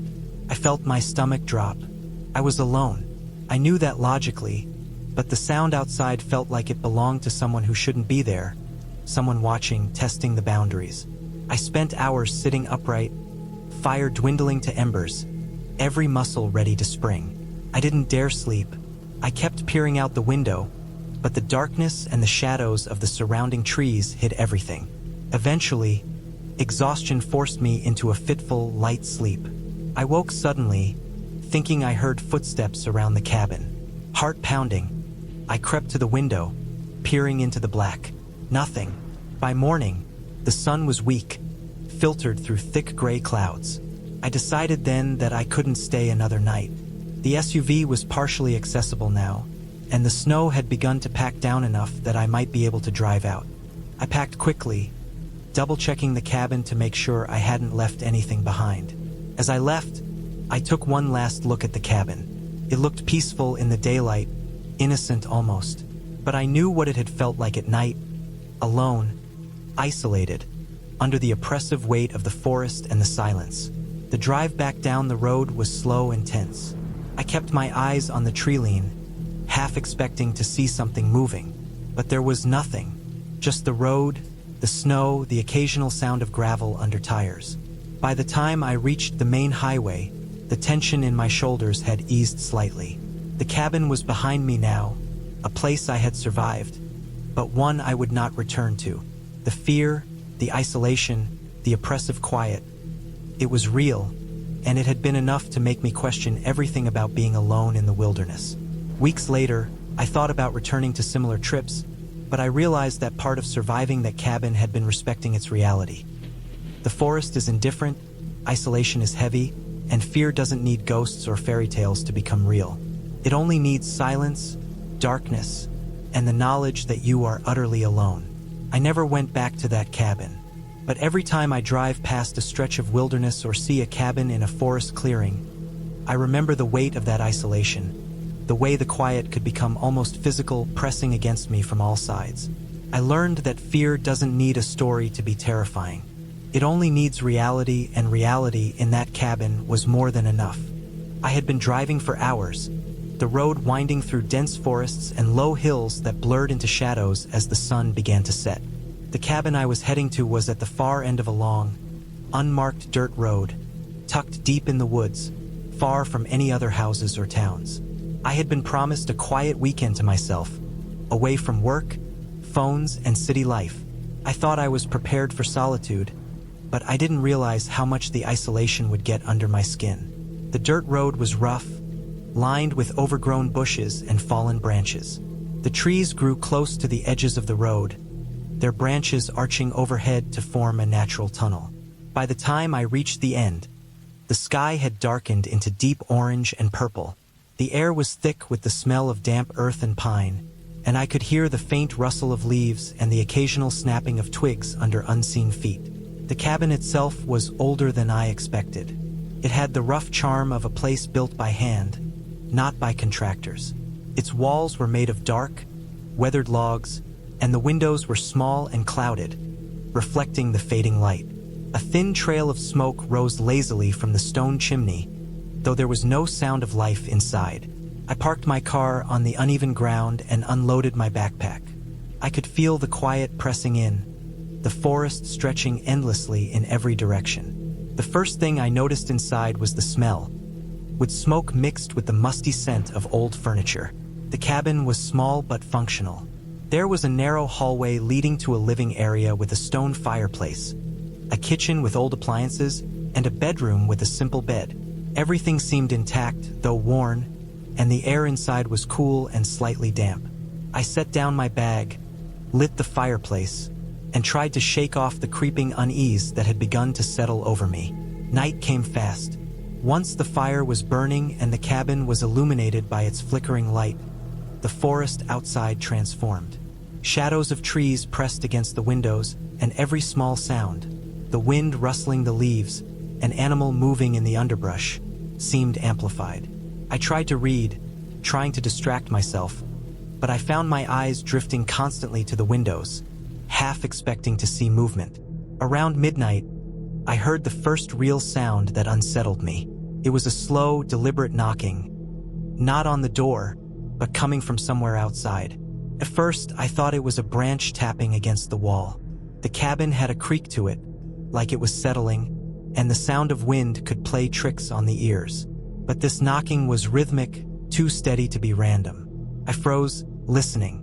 It didn't repeat continuously, but every few minutes, I could hear it again, like someone walking around the cabin, hitting the logs lightly. My heart began to race. I reminded myself that I was alone and that bears and deer sometimes made odd noises, but it didn't make me feel any better. I checked the locks on the doors and windows. They were all secure. I had a knife in my backpack, small but sharp. I put it on the table next to me just to feel a little safer. Hours passed. Every small sound became a source of tension. The cracking of the fire, the groan of the wooden floor, the occasional thump of something hitting a branch. It all seemed deliberate. Couldn't sleep. By 3 a.m., I was pacing the cabin, staring out the windows into the pitch-black forest, listening. The knocking had stopped, but now there were other sounds. Footsteps, slow and uneven, circling the cabin. I could hear them shift from side to side, stopping at one point and then moving again. I considered leaving, getting into my car, and driving back the way I came, but something stopped me. The road was long and unlit. In the darkness, I would have been almost invisible, just a small moving shadow. I also realized that if someone or something was out there, I might be heading straight into it. So I stayed, crouched near the fireplace, knife in hand, trying to listen and not move. Dawn came, and with it a false sense of relief. The forest seemed calmer in the gray light, the shadows less menacing. I convinced myself that I had imagined most of it, that the knocking and footsteps were nothing more than the wind, the old wood or animals moving around. I opened the cabin door to step outside, just to breathe fresh air, and froze. The ground around the cabin was marked. Footprints, heavy and deep, circled the cabin in a rough pattern. Some were too large to be human, others smaller but oddly shaped. They had been made during the night. Fear surged again, but this time it was mixed with clarity. Whoever had been outside had circled the cabin, walking slowly and deliberately, and now they were gone, or at least out of sight. I felt vulnerable and exposed, but I also knew I couldn't stay frozen. I had to find a way to get help. I grabbed my phone, hoping for a signal, and found one bar, enough to call. I made the call to the local sheriff's office and explained the situation. They told me someone would be sent, but it might take a while. The area was remote. I spent the rest of the day preparing. I checked all the windows and doors, bolstered them with furniture where I could, and gathered anything that could serve as a weapon. I stayed near the center of the cabin, the fire going, constantly listening. Every shadow outside felt threatening. Every movement in the trees made me tense. Night came again. This time I felt ready. When the footsteps started again, soft, slow, deliberate, I didn't panic. I waited, holding my knife. They circled the cabin again, closer than before. Then, after an eternity, they stopped.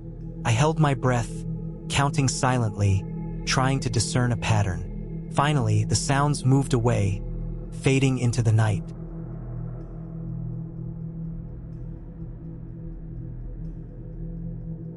I froze. My mind raced through possibilities. Someone lost, someone trying to scare me, someone dangerous. I considered calling the police, but my phone had no signal. I had packed a charger, but there was no Wi-Fi, no cell service.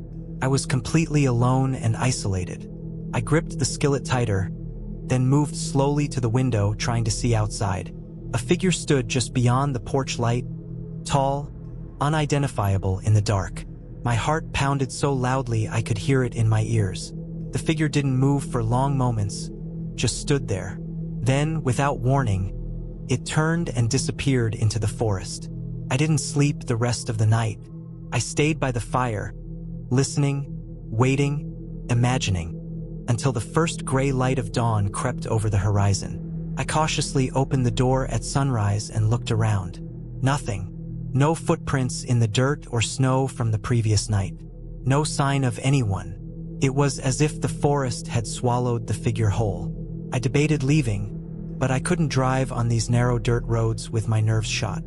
I had to wait until the sun was fully up. Morning light revealed the cabin in all its rustic detail. I explored the surrounding area carefully, finding no sign of intrusion except for a few scattered branches that had been broken, possibly by the figure.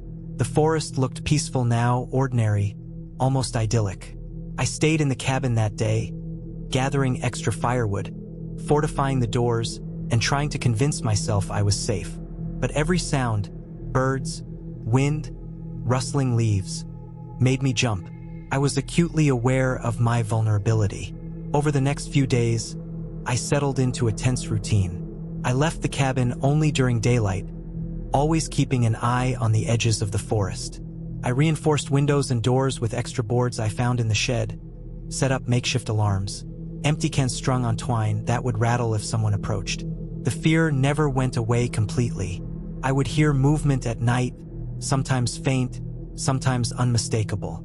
But I never saw the figure again. The isolation, the unknown presence was what made it unbearable. By the end of the week, I was exhausted.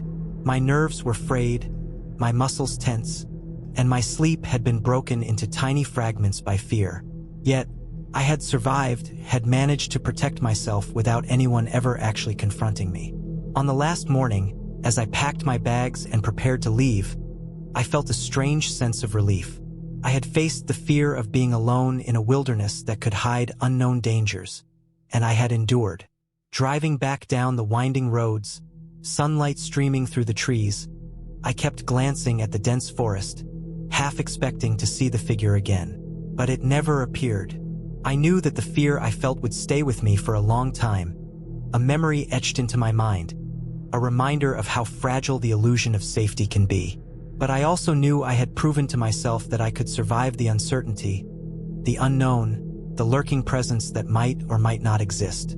That week at the cabin had tested me in ways I couldn't have anticipated, but I had come out intact, stronger in some ways, aware of my vulnerability but also my resilience. The cabin faded behind me as I descended into the valley, the road opening into civilization. The tension eased with every mile, and though the forest held its secrets, I had left it behind, carrying with me both the fear and the understanding that sometimes the scariest things are not monsters or ghosts, but the very real unknowns in a world that can be silent, dark, and completely alone. I had been driving all day, following winding dirt roads that disappeared into thick forests, the kind of place where a map could not always be trusted and cell signals were unreliable. My plan was simple: a solo weekend retreat in a remote cabin I had rented through a local site. It was advertised as rustic yet cozy, a place to disconnect from the noise of the city, with a fireplace, running water, and a small stocked kitchen. The idea of sitting alone with a few books, the forest around me, and nothing but the sound of wind through the trees was appealing. I had done trips like this before, but never this far out and never in winter. The last stretch of road was almost impassable. Deep ruts carved into the mud made my small sedan groan and slip. Branches scraped along the sides as I edged forward, and the shadows were long and thick even though it was mid-afternoon. The GPS flickered between showing roads that didn't exist and blank forest. At one point, I thought about turning back, but something inside me, maybe stubbornness, maybe curiosity, kept me moving forward. After what felt like hours, I spotted the cabin, small and squat, half hidden behind a cluster of tall pines. It looked untouched for months, maybe years. The wood was weathered to a dull gray, the shingles were loose in places, and a faint smell of dampness hung in the air. I parked my car on a narrow patch of cleared land and stepped out. The air was sharp and cold. My boots sank slightly in the wet ground. The cabin door creaked when I pushed it open. Inside, it smelled of old wood, dust, and something faintly metallic, like rust. There were signs that someone had been there recently. A pile of chopped wood stacked neatly by the fireplace, a kettle on the stove, and footprints in the dust that did not match my own. I shook it off, convincing myself it must have been the caretaker or a previous renter who left in a hurry. I set my bag down, lit the fireplace, and began to explore the small cabin. The living area was cramped but functional. A worn couch, a small wooden table, and a kitchen counter with minimal utensils.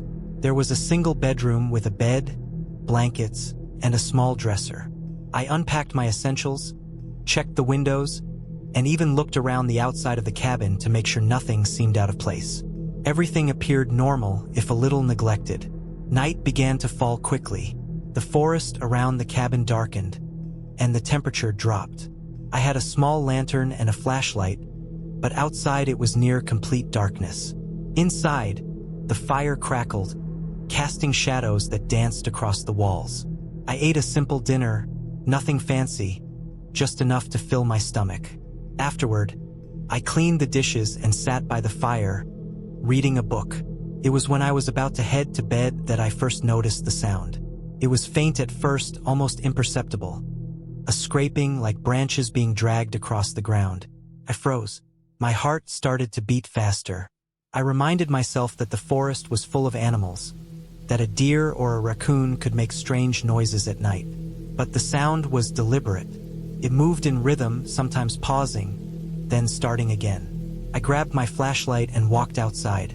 The forest was pitch black beyond the small circle of light from the cabin. I shone the beam across the trees, listening carefully. Nothing moved. No eyes reflected in the beam, no rustling beyond the branches. I went back inside, trying to tell myself it was my imagination.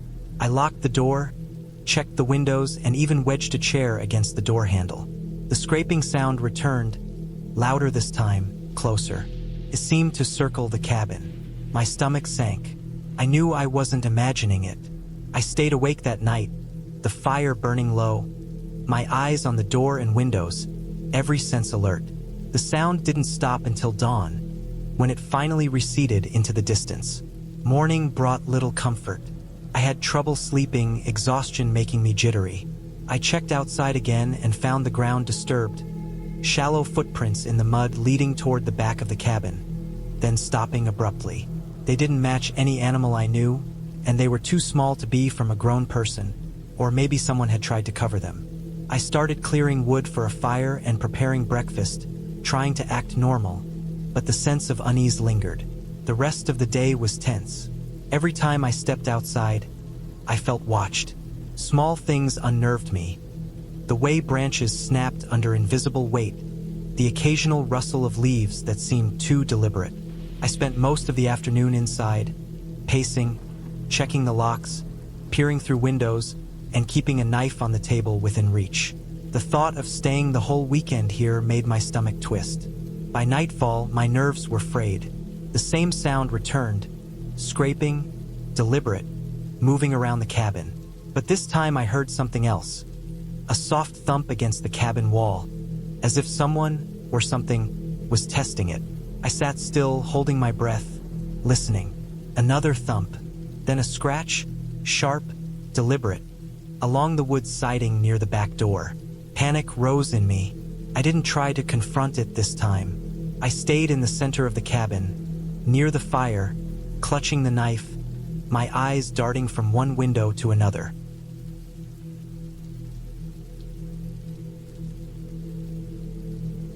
The next morning, I heard a vehicle. The sheriff had arrived. I stepped outside carefully. The officers surveyed the area and found faint tracks that led deeper into the forest, irregular and broken. They didn't seem natural, and they couldn't say for sure what had made them. The officers stayed with me while I packed my things. We searched the surrounding area for hours, but there was no sign of anyone. They assured me that it was unlikely someone had stayed nearby long-term. The forest was too dense and the cabin too isolated. By the time I left, I felt a mixture of relief and lingering fear. I realized how vulnerable I had been, and how much the mind could amplify danger when isolated and alone. But I also felt a sense of victory. I had survived the night, protected myself, and kept calm under pressure. The road back to civilization was long, and I didn't stop until I reached a small town where I could eat, sleep, and finally feel safe. In the following weeks, I couldn't stop thinking about the cabin. I returned once in daylight to check the property again. There were no footprints, No signs of disturbance beyond the normal forest wear. The cabin was peaceful, almost serene, as if the previous nights had been a different world. I left a note with the owner about the experience, advising them to check the area carefully. They thanked me but didn't seem worried. Even now, I think about that weekend. The fear I felt was raw and real, but it taught me how quickly isolation can make ordinary sounds terrifying. It showed me the importance of preparation, awareness, and maintaining composure. And it left me with a lasting respect for the wild, the unknown, and the fact that even when no one is around, the world can feel very close and very dangerous. I never stayed in a remote cabin alone again, not for years, but I also never doubted my own ability to handle extreme situations. That weekend, the forest tried to unnerve me in ways I couldn't fully explain, but I had endured it, and I had emerged safe, clear-headed, and aware. And sometimes, in the quiet moments of my life now, I still remember those footsteps circling the cabin in the dark, and I feel a shiver, but not panic. I feel alive. I had been driving for hours, the long stretch of winding mountain roads testing my patience and my focus. The forest around me grew thicker with every mile, dark pine trees closing in on the narrow road like silent sentinels. The air outside smelled sharp and earthy, a mixture of wet soil and pine resin that always reminded me of early mornings back in the countryside when I was a kid. I was heading to a cabin I had rented for a week to get away from the city, to escape the noise and the constant pressure of work. I had pictured it in my mind as a peaceful retreat, cozy, secluded, and quiet, the kind of place where the only sound was the wind rustling through the trees. The cabin wasn't on a main road. My GPS had lost signals several miles back, leaving me to rely on the vague directions the owner had emailed me. I had turned down what seemed like a barely used dirt path, the tires crunching over loose gravel and fallen branches. The sun had begun to dip behind the ridges of the mountains, painting the sky in streaks of orange and purple. The shadows stretched long across the road, and I felt an unfamiliar tightness in my chest, a little knot of unease. When I finally saw the cabin, I felt a wave of relief. It was small and rustic, made of dark logs that had aged to a deep brown, with a steep roof and a stone chimney that looked like it had been there for decades. A thin trail of smoke rose lazily from the chimney, even though I knew no one else should be there yet. The clearing around it was overgrown with grass and wildflowers, and the surrounding trees pressed close to the edges, forming a natural wall. The isolation was almost perfect. I parked on the uneven ground in front of the cabin and took a moment to look at it. The windows were dark, reflecting the twilight, and the door was solid, made of thick wood with a simple metal handle. I reached for the key the owner had left under a small rock near the porch. My fingers were stiff from the cold that had begun to settle in as the sun disappeared. Opening the door, I stepped inside, and the smell of old wood and faint pine hit me. It was warm, and the cabin had a wood-burning stove that looked ready to use, though I would have to gather firewood first. The interior was small but functional. A main room with a simple kitchen and a sitting area. A loft above that would serve as the sleeping area, and a tiny bathroom tucked in the corner. There was enough furniture to be comfortable but not crowded. A table with 2 chairs, a couch, a couple of armchairs, and a small bookshelf with a scattering of books that looked mostly outdated. I set my bags down and began to unpack, moving slowly and methodically. Something about the quiet felt heavy. Not oppressive exactly, but noticeable, like the cabin was watching me, or maybe it was just the silence that felt thicker than usual. After I unpacked, I went outside to gather firewood. The forest had grown dim, and the air smelled of damp leaves and pine needles. I found a few dry branches near the edge of the clearing and carried them back to the cabin. By the time I had the fire going, it was dark, and the shadows cast by the flickering flames danced across the walls. I sat on the couch for a while, listening to the crackle of the fire and the occasional gust of wind outside. The isolation felt good at first. I could hear the distant rustle of animals moving through the forest, the faint hoot of an owl, the sigh of the wind against the trees. But then, as the night deepened, the sounds became sharper, closer, almost deliberate. I tried to brush it off as my imagination, The forest was alive after all, and I was alone. I double-checked the door locks, the windows, and even the hinges of the cabin. Everything was secure, solid. Yet, each time I heard a snap outside, a branch breaking or leaves crunching underfoot, I felt a jolt of tension. I reminded myself that this was normal. Wild animals, maybe a deer, maybe a fox. Nothing to worry about.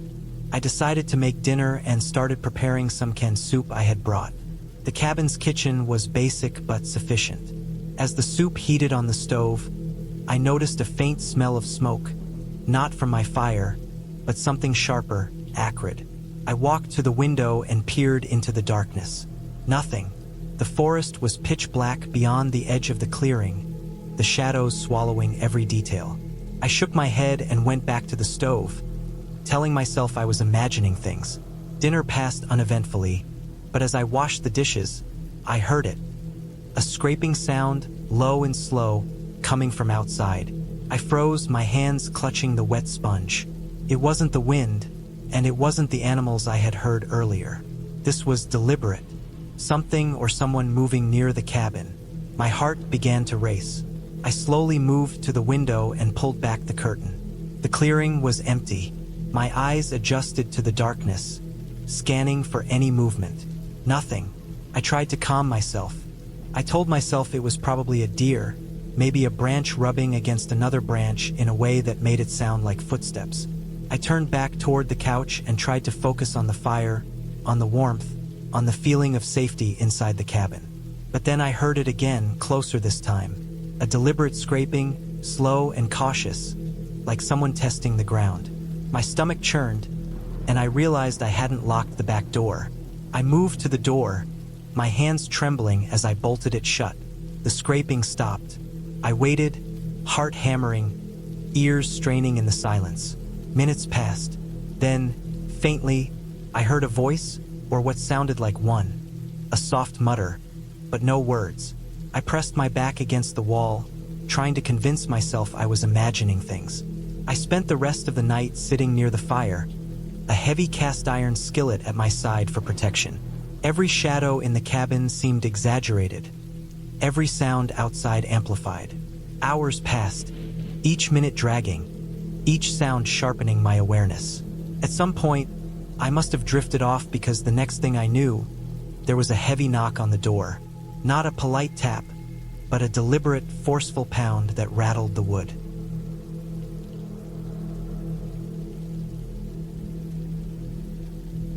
I thought about calling for help, but there was no signal. No one would hear me if something went wrong. I considered leaving the cabin and hiking back to the nearest road, but the mud and darkness made it nearly impossible. My only choice was to stay, keep watch, and hope that whoever or whatever was outside would leave. Hours passed. The night stretched endlessly. I couldn't tell if the noise had stopped at some points or if I had just stopped hearing it. Exhaustion finally took over, and I drifted into a fitful sleep in a chair near the fire. I woke to a faint light outside, the first signs of morning. The scraping sound had stopped. I cautiously opened the door and surveyed the area. The footprints were gone. No sign of anyone or anything that had been circling the cabin. I exhaled slowly, tension leaving my shoulders in small increments. I spent the day carefully packing, leaving no trace of my presence, and kept a close eye on the surrounding forest.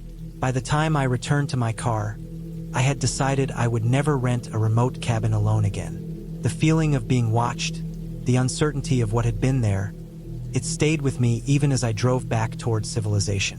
When I finally reached a gas station several hours later, I noticed my hands were still shaking. I called the rental company to report the incident. They admitted that the cabin had been empty for months and that sometimes squatters or transient people tried to stay there unnoticed. They recommended I report it to local authorities, but by then I only wanted to put as much distance between myself and that forest as possible. Driving back to the city, I reflected on the experience. It wasn't supernatural.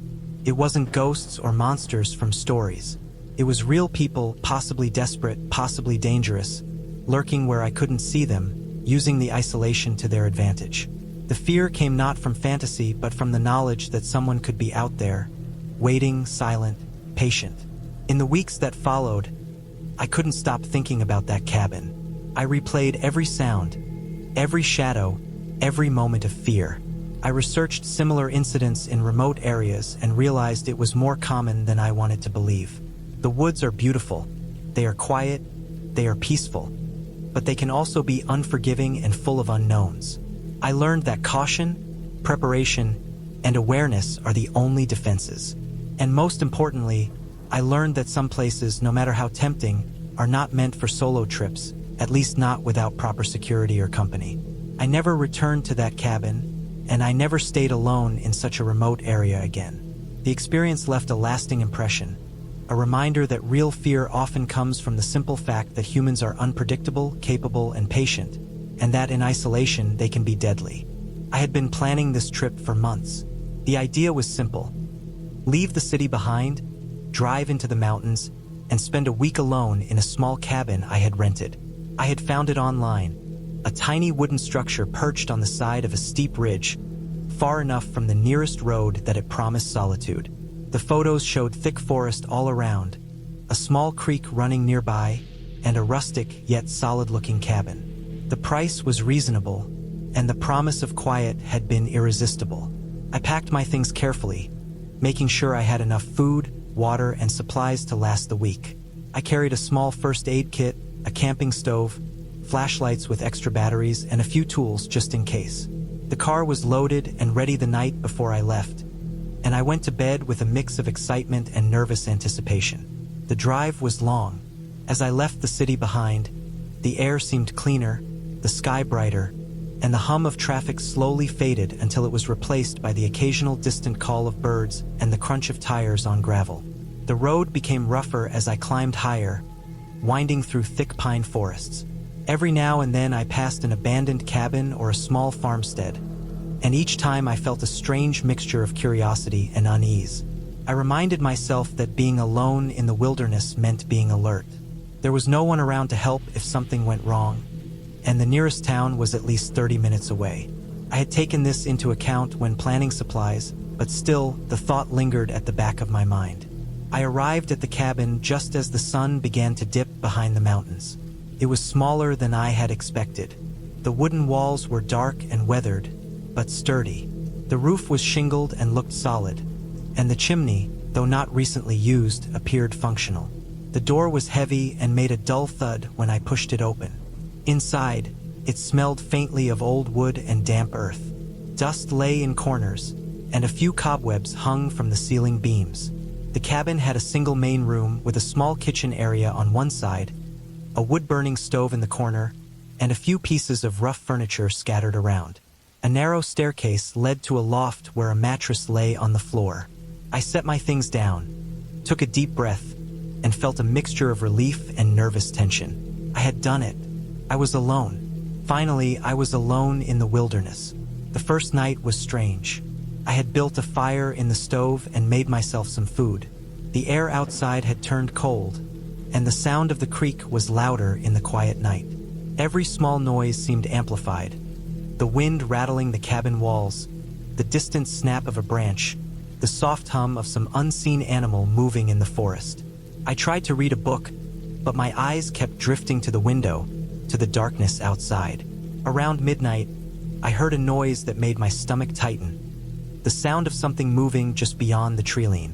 It was subtle at first, almost like the wind, but then I could hear the occasional snap of a twig, the faint brush of something heavy moving through the undergrowth. I told myself it was a deer, or maybe a raccoon, but my body tensed with alertness.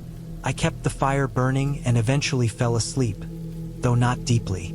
My dreams were uneasy, filled with images of shadowy figures in the forest. The next day, I explored the area around the cabin. The forest was thick, with pine and fir trees stretching for miles. The creek was shallow but clear, and I could see fish moving slowly in the water. I took note of landmarks around the cabin: a large rock formation to the east, a fallen tree to the north, and a narrow path leading deeper into the forest. I was careful not to wander too far, knowing I needed to keep myself oriented. I spent the day cleaning the cabin, stacking firewood, and preparing for the long night ahead. The isolation felt both liberating and unnerving. There was no one around for miles, and the silence was oppressive at times. Even with the sounds of the forest, there was a constant feeling that something could go wrong, that something might come out of the darkness. By the second night, the unease had intensified. I had heard noises again in the forest, closer this time. A branch snapped somewhere behind the cabin, and I could hear the crunch of leaves underfoot. I checked the locks on the door and windows, double-checked the fire in the stove, and made sure my knife was within reach.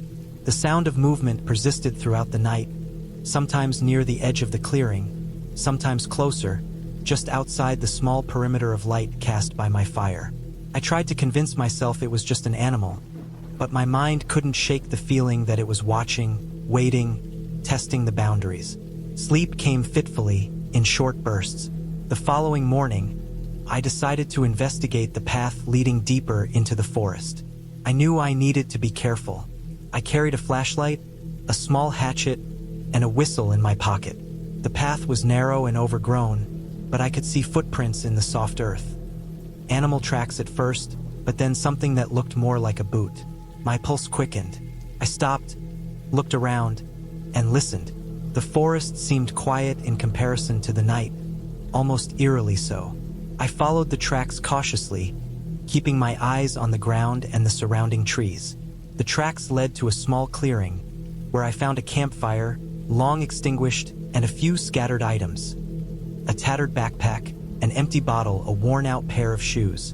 The area looked abandoned, but the thought that someone else had been here recently made my stomach tighten. I took note of the location and turned back toward the cabin, feeling a heightened sense of caution. Over the next few days, I established a routine. I chopped firewood, gathered water from the creek, cooked meals on the stove, and explored the surrounding area in small sections, always keeping the cabin in sight or remembering landmarks. But the feeling of being watched never left me. Sometimes I would hear footsteps when I was alone in the woods, sometimes the faint echo of a voice carried by the wind, though I knew it was impossible. I double-checked my supplies, made sure my tools were ready, and tried to sleep with one eye half open, always listening. Every time I went outside, I could feel eyes on me, even if I saw nothing. The forest seemed alive, but not with animals. Something else, something human, perhaps, though I dared not imagine it fully.